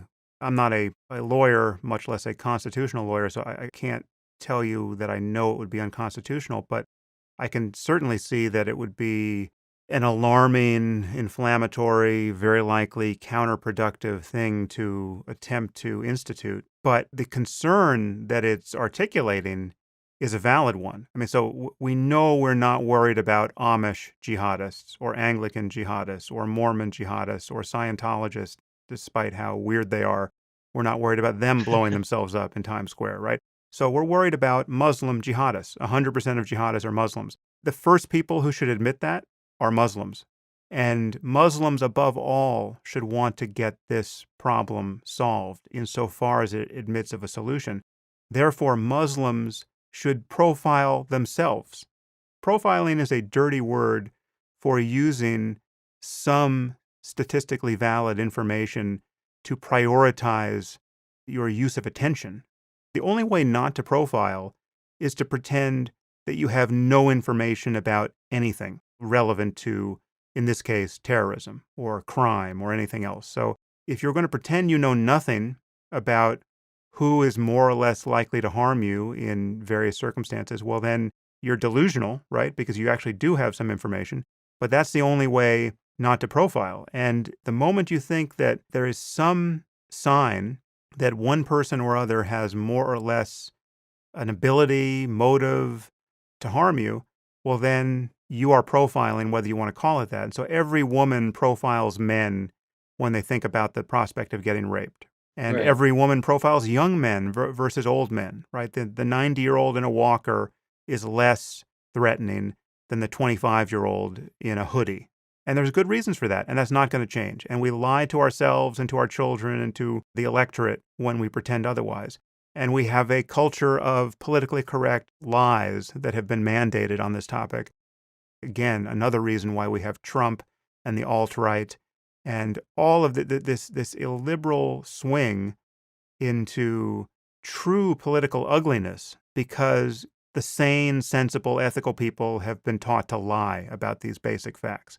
So I would say that, just to come back to the registry point, no, I wouldn't favor a registry, but what I favor is a very honest conversation with Muslims, among Muslims, about why Islam is the only religion we have to have this conversation about at this moment in history, and the first line of defense against extremism in our society is an honest analysis by well-meaning, well-intentioned, non-extremist people about the facts and the consequences of certain doctrines and the degree to which they are well subscribed, and a willingness to put pressure on bad ideas that are divisive and dangerous and reliably leading to oppression. So, well, yes, 100% of jihadists are Muslim almost by definition, right? But 100% of terrorists are not Muslim. I mean, we have white nationalist Sure. terrorists, for example. So, if we're talking about terrorism more broadly as a phenomenon, I think we actually have to be concerned about other groups, and perhaps increasingly so. I mean, there's obviously a lot more attention now on white nationalist violence, which may get worse.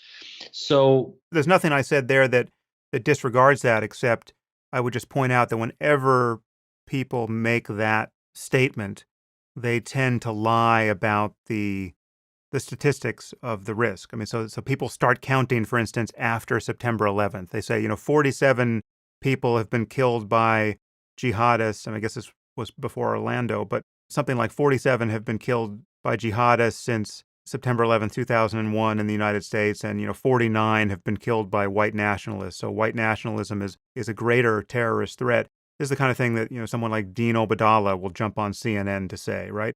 This is what's so terrifying to ordinary ethical people who are paying attention to the problem about the left right now, because there's no penalty for this kind of obscurantism, and it is genuine obscurantism. If you're going to start counting after September 11th, and you're going to discount the fact that certain groups are attempting to acquire nuclear weapons for the purpose of terrorism, and these are not white Aryan lunatics in Idaho, but they are groups like Al-Qaeda and the Islamic State, this is a very different kind of threat that we have to speak honestly about. So I'm a little bit torn on this, and let me try to unpack it and see what you think. I so I know statistically that terrorism committed by Muslims is, as you mentioned, quite, statistically improbable and unlikely. And I think that from what I recall, a colleague had written an article, on the Brookings website saying that 0.000043% of American Muslims have been implicated in any acts of terrorism or something along those lines. I might be missing a decimal point or whatever.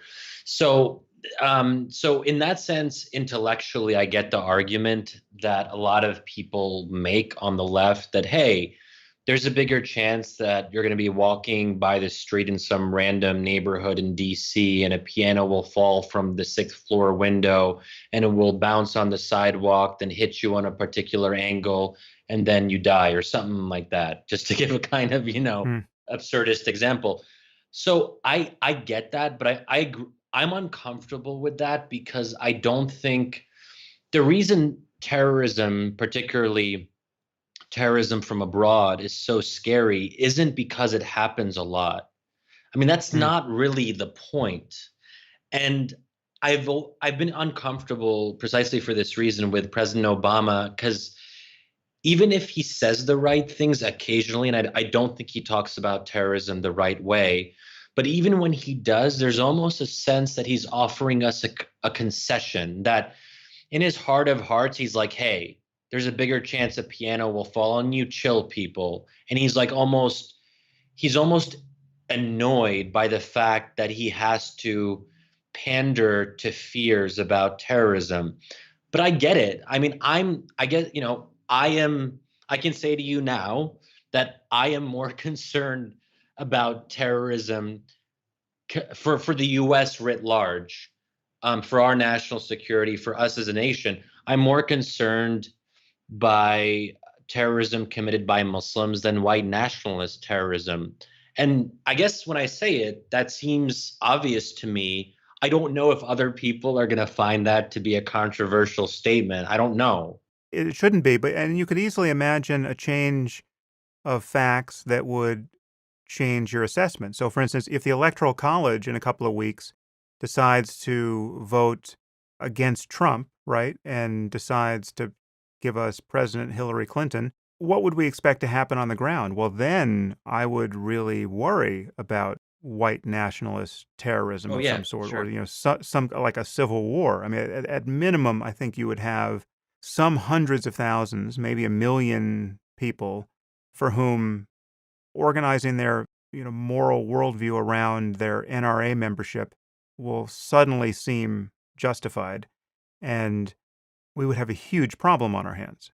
That's a very simple change in our politics that would change my calculation totally. But given that that's not likely to happen, I'm not wasting a lot of time thinking about it. I can tell you why I think the raw statistics on terrorism are less than informative in terms of our marshaling our concerns.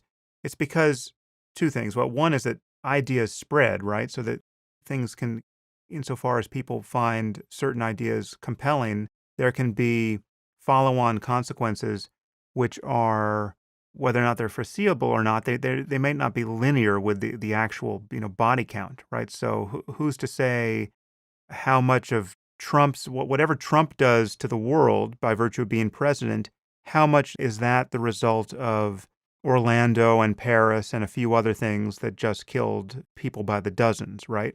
You can throw Nice in there, right? Or how much of is Brexit the result of a few infelicities associated with the migrant crisis? Or even more of a concern is how much will we overreact to the next terrorist incident that's of a scale of 9/11? 3,000 people died on 9/11. That's like a month's worth of traffic accidents in this country, and yet we react very differently. But given that we are guaranteed to react differently, I think you have to price that reaction in to the consequences of those deaths. So if somebody manages to kill 3,000 people in D.C.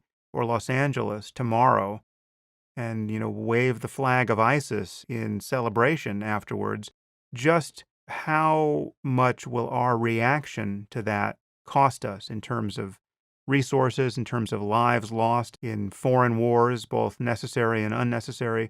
Is it going to be another multi-trillion-dollar, multi-decade adventure in fighting the war on terror? Whereas if 3,000 people had died based on a hurricane, we would just shed some tears and then clean up and start over. That difference in reaction is a reality that I don't think we are going to change. And so it's part of the consequences of So I terrorism. think you're exactly right on that it would change not just those things, but really in the most fundamental way, the character of our nation. We as Americans would change if after a kind of a terrorist attack of that magnitude. And that's not something that you can easily recover in this kind of climate of fear and suspicion. Um, and that's why, and I think we would, let's say there was an attack by a white nationalist domestically. I don't think that would change the character of our nation in quite the same way as if it was a so-called soldier of the ISIS caliphate or whatever. So that I think is worth pricing in. That's a really good point. And that's why I also Let me add one thing to that because I think there's a reason why it wouldn't. I think if you change a few things, I think it could. I mean, it could lead to a civil war if you yeah. tuned all the dials correctly. But the reason why a Timothy McVeigh just seems like a crazy person and kind of a one-off rather than part of a movement is that he really was more or less just a crazy person and a one-off and not part of a similar movement, because the KKK and white nationalism has been, it probably still is, it's just been magnified by press attention at the moment. It has been a tiny fringe movement in this country. You can't say that theocracy in the Muslim world or the desire for a caliphate or religious triumphalism in the Muslim world is the fringe of the fringe. In fact, what you can say is when you ask poll questions, you can find that a majority of British Muslims, think the Danish cartoonist should be in prison, or 40% of British Muslims want to live under Sharia. You get a scary picture of what Samuel Huntington famously or infamously called a clash of civilizations. So it has geopolitical meaning, whereas when someone like a white nationalist in the U.S. commits an atrocity, it signifies mostly that there was something wrong with his mind or his micro-cultural subset more than it suggests the character of the future for us. Yeah, I totally agree with you on that. And one other thing that I think you brought up earlier, which I agree with, is we have to we have to really reckon with the fact that Obama's policies in Syria, or lack thereof, and his particular Mm, approach to terrorism has contributed to things like Brexit. And and it's an argument that's unpopular on the left, and I don't want to be like overly mean to Obama in this respect, but I do think that, can we imagine a counterfactual history where Brexit, instead of passing by a couple percentage points, lost by a couple percentage points? I can imagine that alternative history if there was less of a refugee crisis from Syria, and that in mm, turn would mean less of a rise in anti-immigrant sentiment and the rise of the far right and mobilizing this constituency that wasn't just fearful about refugees coming in, but also this general sense of insecurity in this era of ISIS. Something feels like it's wrong. And this is, I think, something that Obama could never really appreciate on the emotional level. He's such a cerebral, rational technocrat that I think he has trouble understanding the irrational mind, something that most of us have, at least part of our days. And I wonder, did it have to be this way? I don't Did Brexit have to happen? Did Trump have to happen? mm. And part of Obama's legacy is Trump. And Yeah. this to me seems obvious. So the fact that Trump comes after 8 years of Obama, that can't be totally coincidental. One must have something to do with the other. But we're not really willing to have that conversation. At least most people, I don't think, are. And to me, that's one of the biggest failures of Obama's vision of the world, that he was not sufficiently appreciative of the insecurity in so many ways, whether it's about refugees, about economics, about immigrants, whatever. And he couldn't Mm. speak to that fear or to empathize with it and do something about it in places, for example, like Syria.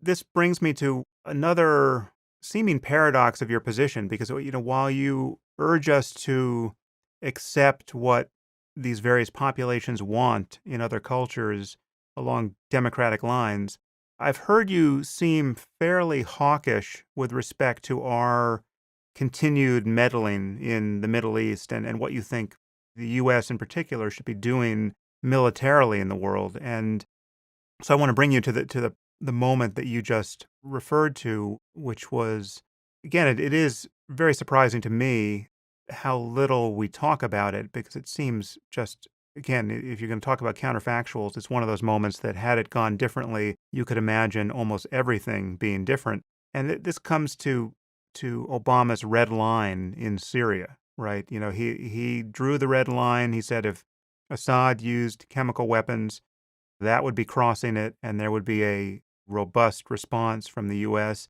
As we know, Assad called our bluff, and we did more or less nothing. Let's talk about that. What do you think we should have done in Syria? What do you think we should do now, given what we haven't done up until this moment? And it seems to me that we are now suffering a kind of Vietnam syndrome once again, that we fought these two wars, one of which was almost certainly unnecessary, one of which one could argue was necessary, but the results are at best ambiguous. And the world, Assad and the Iranian regime and Putin and everyone else included, more or less knows that our appetite for foreign adventures is non-existent now.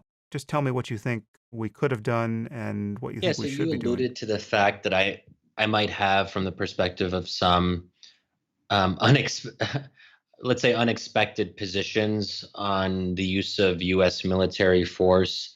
I mean, hawkish is pejorative, but yeah, I guess I am Mm, pretty hawkish on certain things.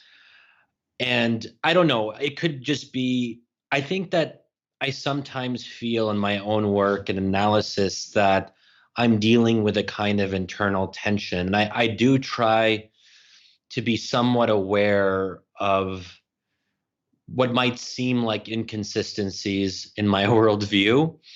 And I think that there was a time where I felt the need to be like to impose a kind of consistency, But now sometimes I just have to tell people like, yeah, this might not make total sense to you or even 100% to me, but I can hold positions which may seem to be in tension with each other. So I wrote a piece, I guess it came out a month ago, when I think some of us thought the election results would be different, where I essentially made the case in the Mm-hmm. Atlantic for the use of U.S. military force, that a better world is not possible without the U.S. military.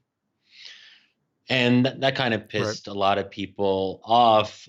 I think that I don't want to get into identity politics, but it may be that because of who I am, I can say things and I get a little bit more leeway. I don't know.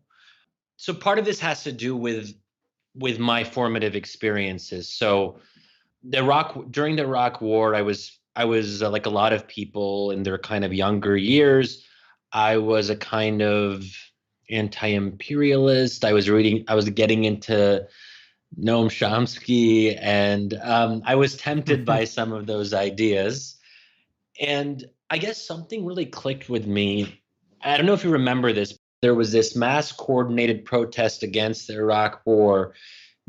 More than 10 million people are protesting in major capitals. And I remember, and I personally was part of this movement, and I was organizing, helping our sit-ins, teach-ins, whatever, against the war. The war happened, and I remember really going through a period of reflection and thinking to myself, even though we had the masses, we had millions on our side, we couldn't stop a war. And this is a bit of an oversimplification, but on the other hand, you had so-called neocons who were a much smaller number who were able to influence policy from within and to realize this vision, which I think was ultimately destructive in the case of Iraq. And it made me think that, well, first of all, people power isn't necessarily the thing, or being anti-establishment and being in this kind of mode of perpetual protest is actually kind of self-defeating. That was one thing. And then adding that to, I think, my lessons from 9/11. And I knew instinctively when I was young, before 9/11, that, hey, the US supports a lot of autocratic regimes. And that bothered me. I knew there was something wrong about that. And I'm a child of immigrants. My parents grew up under an authoritarian regime, although that's not the reason they immigrated, but still, I mean, that was something they had to grow up with, and it's affected them. So I think that I've just been very attuned to this idea that I want America to live up to its ideals. But where I think a lot of people on the left after the Iraq war, they said the US does bad things abroad. So the US should just get out of the Middle East. I had a very different response. My response was, there are bad interventions, but there are also good interventions. US military force can be used for bad, but it can also be used for good. And this leads me to my second non-negotiable. So I mentioned earlier in our conversation, I just pretty much have two. The second one is, I feel very strongly morally about mass slaughter, mass killing, and of course that would include genocide. And I do believe that the international community, and usually the international community is just another way of saying the U.S. plus other people who are on board, have a moral obligation to stop mass killing if we can, if we have the capability to diminish the Assad regime's ability to kill. I do think it is a moral imperative. And if we lose that non-negotiable, so the stuff that we were discussing earlier, some people might see those as complete red lines, and I understand that viewpoint when it comes to Islamists coming to power. But one thing that I don't think anyone should disagree on or about is that mass slaughter is bad. But apparently there are people on the left who find ways to be apologists for the Assad regime. I find this remarkable. I'm not saying people who oppose military. I don't want to conflate those two. I think that reasonable people can disagree on military intervention, but when you cross the line into apologetics for the Assad regime, that I don't know how to make sense of that. If you were a leftist and the left was supposed to be morally responsible when it came to a kind of internationalism and supporting human rights abroad and speaking out against right-wing dictatorships in Latin America. But there's just a very troubling inconsistency there that I've noticed more and more. And some on the right now are being infected with it because of the sympathy towards Putin, and even Trump seems to be willing to ally maybe with the Assad regime in fighting ISIS, which would be dangerous because it sort of absolves us of this moral responsibility. It's just, it's such a tangle, the civil war in Syria, that it's very hard. You have to give a lot of latitude to the people who just don't see how our involvement could make anything better given Russia's presence there. And, I think this was a very common refrain I got from pro-Trump people when it looked like Hillary might be president, that she was going to start World War III because she had said that we should enforce a no-fly zone in Syria. That was just a de facto expression of willingness, even eagerness, to get into a shooting war with Russia. And it's just a short hop there to nuclear Armageddon. It was incredibly common. At a certain point, it Yeah. became the most common thing I heard from Trump people. Apart from she's a criminal who belongs in prison for her email scandal, she's going to get us into World War III. And it's easy to see the concern there. I mean, what do you think we should do at this moment with respect to Syria? In some ways it's too late. I mean, once history has happened, you can't really undo its effects. So I think that at some point you just have to say it's still going to be really bad regardless of what we choose now. And this is the danger of dithering, of waiting to act decisively, is that the longer you wait, the less options you have and the less possible or plausible, even vaguely okay outcomes you have available to you. And I think we have to live with this really for the rest of our lives. I think that the refugee crisis, for example, will change the very nature of the German state and German society for the rest of our lives. And Mm, have we thought through what that really means? Um, it threatens the future of the European project. It already has. It may already be too late for the European project. In terms of if Hillary had won, I would have supported military action against the Assad regime, not necessarily in the service of regime change. And I think that was sort of a straw man that Obama has often resorted to, that, oh, people who oppose a Syria policy, they just want to do a kind of, mass. No, first of all, no one's talking about an Iraq style invasion. And regime change is not necessarily what proponents of intervention were calling for. Many of us, myself included, were saying that the only way you can get Assad and those who support him to make any real compromises in diplomacy on the negotiating table is by having a credible threat of military force. Otherwise, what's his incentive? He mm, thinks that he can win, and he is in fact winning now. And I think if we look at previous conflicts with Milosevic, for example, in Bosnia and the resulting Dayton Accords, that there wasn't regime change. That happened obviously later. But what happened is that Milosevic was forced to compromise. And I think that was the lens with which we should have understood the Syrian conflict. And it's also human nature. Why would Assad do the right thing? Why would Russia do the right thing just because we're telling them to?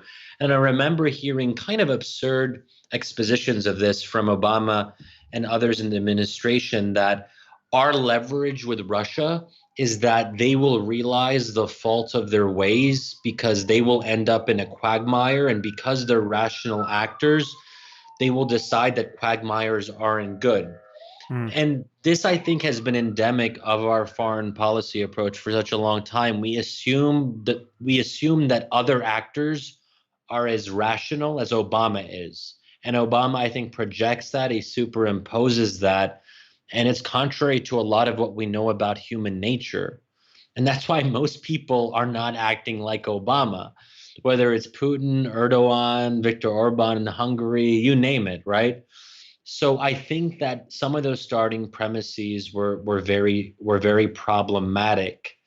And even the idea that Obama could sort of assume the voice of Putin and sort of get in his head, even though he comes from a different set of starting assumptions. Anyway, that's sort of, but I think that a credible threat of military force, especially when it came to Aleppo, because right now it's Aleppo seems to be lost Mm. permanently, perhaps. And that is the biggest victory for the Assad regime probably since 2012. I think we could have prevented that. And I think that history will judge us and Obama. And it's not just, even if you don't care about the Syrian people, the fact that, as we've talked about, Syria is so closely connected to broader instability in the Middle East, in Europe, affecting even our own politics at home, that you have to ask yourself, can we imagine a different history if we had approached this very differently early on? And not just when it comes to Syria in the narrow sense of targeting the Assad regime's military infrastructure, but also taking ISIS more seriously earlier on and not dismissing them Yeah. as either the JV team or even now. I think that this administration still talks about ISIS in a way that I'm uncomfortable with, where they will dismiss ISIS as a bunch of thugs and fanatics, as if to say, oh, look at these guys, they aren't to be taken seriously. The arc of history will defeat them. Who does this bending of the arc of history? This often goes unsaid. Finally, now we're making real progress, but we have to ask ourselves, did ISIS really have to capture large swaths of both Iraq and Syria and stay in power for several years before we were able to defeat them on the ground? Are we doing everything you think we should do with respect to ISIS at this point? I mean, now we're making progress. Again, I think that some of this could have happened earlier, but it seems that on when it comes to the battlefield dynamics, ISIS will lose out ultimately. What I'm more worried about now is our perpetual problem as Americans, our inability to do post-conflict planning. The fact that the stakeholders involved have different ideas of what happens the day after, and the fact that we as Americans have not committed a lot of time, energy, and resources to thinking about the day after, because Obama, what would that require? It would require us to be more involved. It would require us to be more interventionist. Obama doesn't like being more involved in the Middle East. Yeah. That's sort of his starting premise. He wants to outsource that to other actors. But the way I see it is, we have the misfortune of having bad allies in the Middle East who don't share our interests, who don't share our values. Do we really want to be outsourcing post-conflict reconstruction to a bunch of problematic actors that kind of hate each other? Or do we want to play a more active leadership role?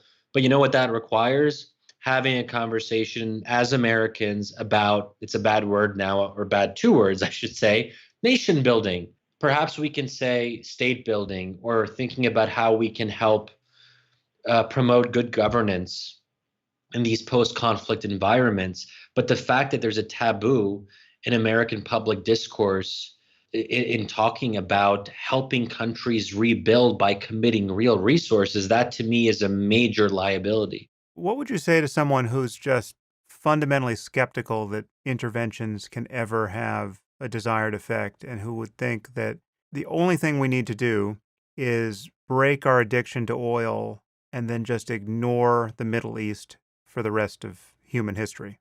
Just get to a point where we have no dependence on Saudi Arabia in particular, but really anything going on there, one way or the other, and then just practice a benign neglect of the whole region.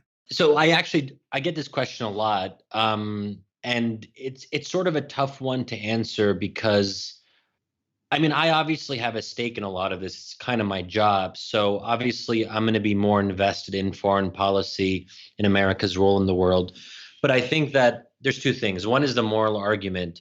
Are we as Americans comfortable living in America where, if hundreds of thousands of people are being slaughtered, whether it's in Bosnia, Kosovo, Rwanda, Syria, Libya, whatever, are we comfortable living in a world where America is no longer seen as a moral leader, as a country that no longer can claim moral authority? That's one. And I know that some people will say, well, Shadi, fuck the moral authority, Hmm. whatever. Okay. So the second argument, the more practical one, is however much you try to isolate the Middle East, what happens in the Middle East doesn't stay in the Middle East. And I think that Obama wanted that to be the case.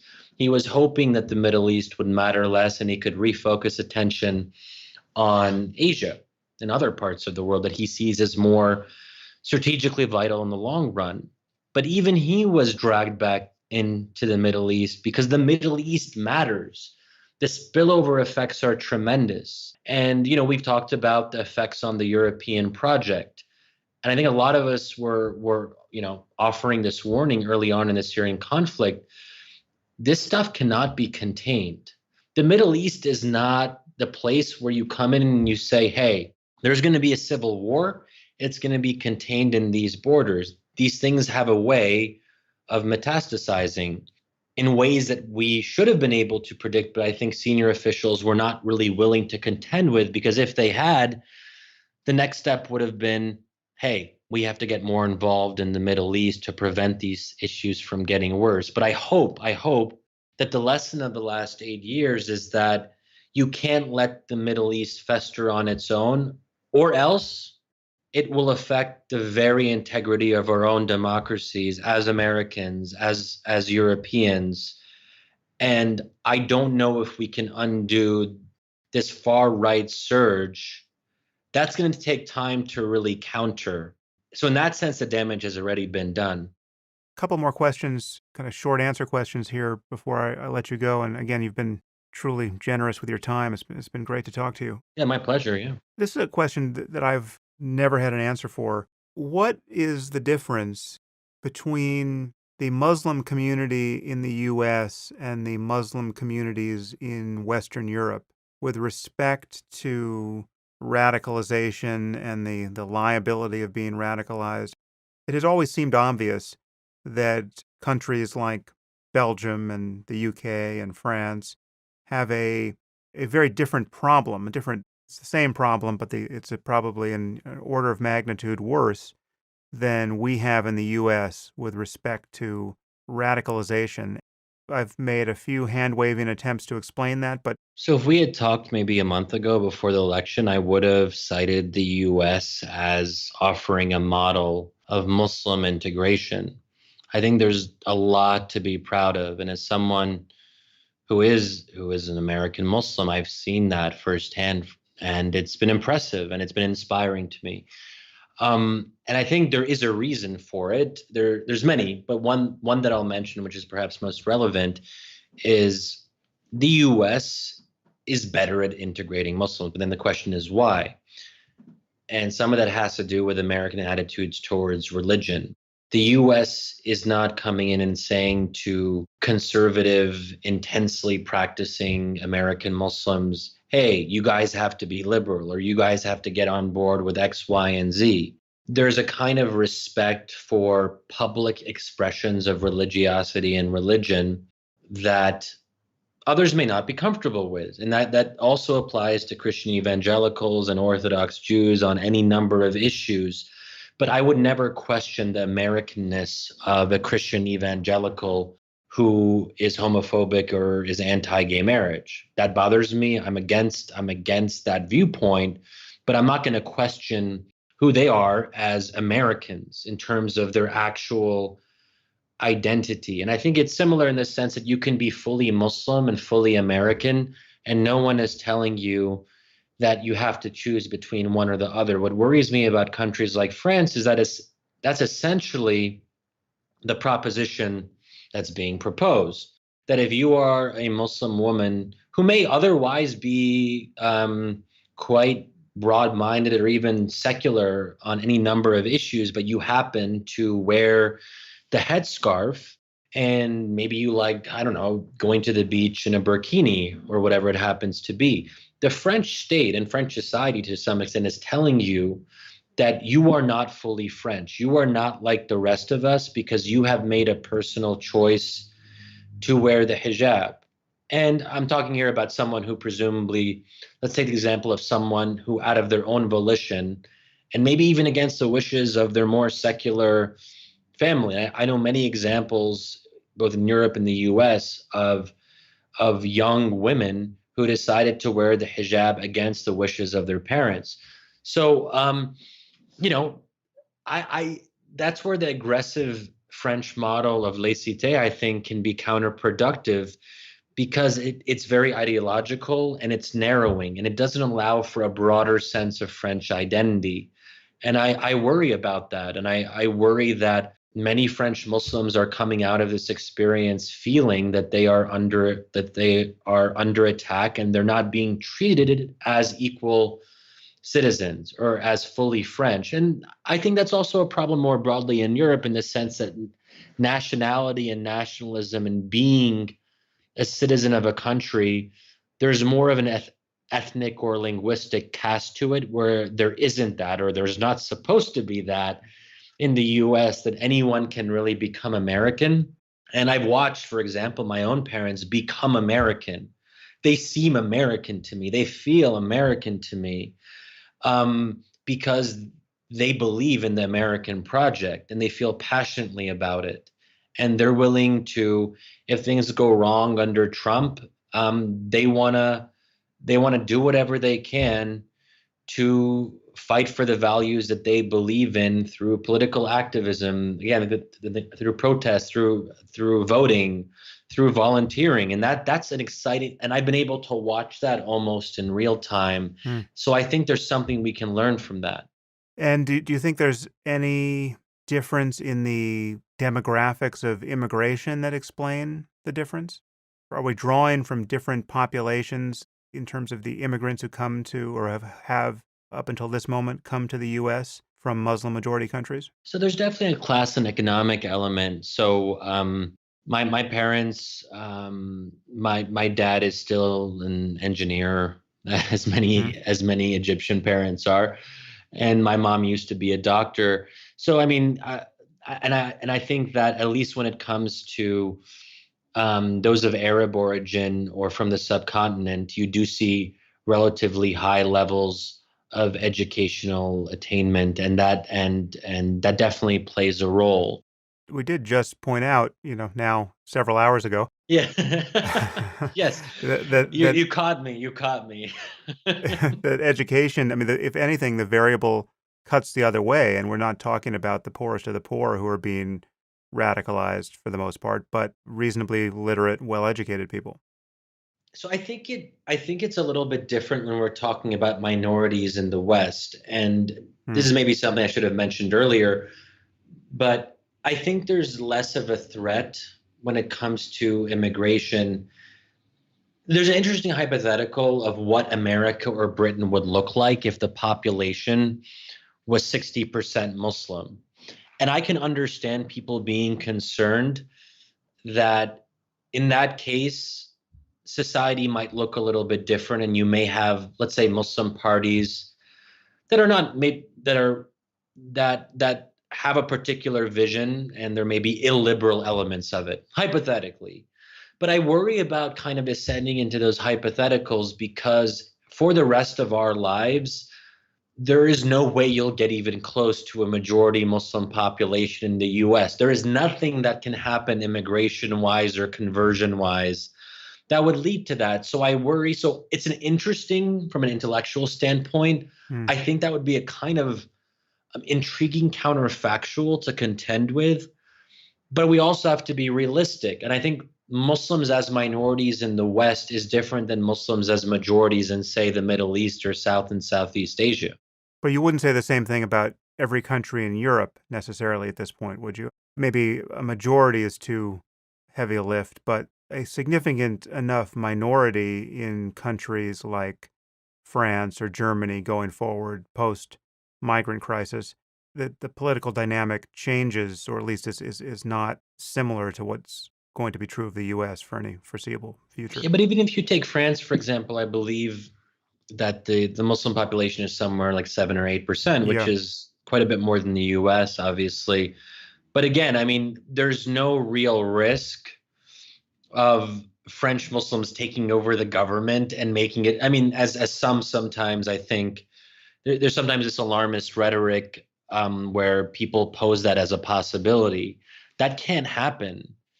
And obviously, if you had 60% Muslims, not all of them would want Islam to play a larger role in public life. Maybe many of them would, but there are also um, French Muslims who are not religious. They're quite secular, and don't even sometimes identify as theologically Muslim. So I can understand it being. I think that's precisely one issue why it is more of a concern in France, is simply because the numbers are a little bit different. But I don't think that should give cause to, I think, an alarmism, which is just simply unproductive. Well, listen, Shadi, again, you've been extremely generous with your time, and it's a real pleasure to speak with you. And needless to say, given the outcome of the recent election, I think your voice is even more important given pendulum swings in every conceivable direction domestically. So it's great to have started the conversation with you, and I certainly hope it's not the last time we talk about these issues, because they're, as you know, not going away. Likewise, Sam, thanks so much for having me. And I do hope that we can continue talking about these issues. We'll certainly have, I think, unfortunately, a lot more to talk about when it comes to Islam's role in politics in the coming years. Before you jump off, is there any website or Twitter address or any other contact online that you want people to know? Yeah, sure. I'm pretty active on Twitter, and my Twitter handle is just my name, so Shadi Hamid, ShadiHamid, and feel free to say hello on Twitter. And I also have my Brookings webpage, which has my most recent articles and interviews and things like that. So you could just search that Shadi Hamid Brookings and find that. Once again, Shadi, many thanks for your time. Thank you, Sam. If you enjoyed this podcast, there are several ways you can support it. You can leave reviews on iTunes or Stitcher or wherever you happen to listen to it. You can share it on social media with your friends. You can discuss it on your own blog or podcast, or you can support it directly at samharris.org/support.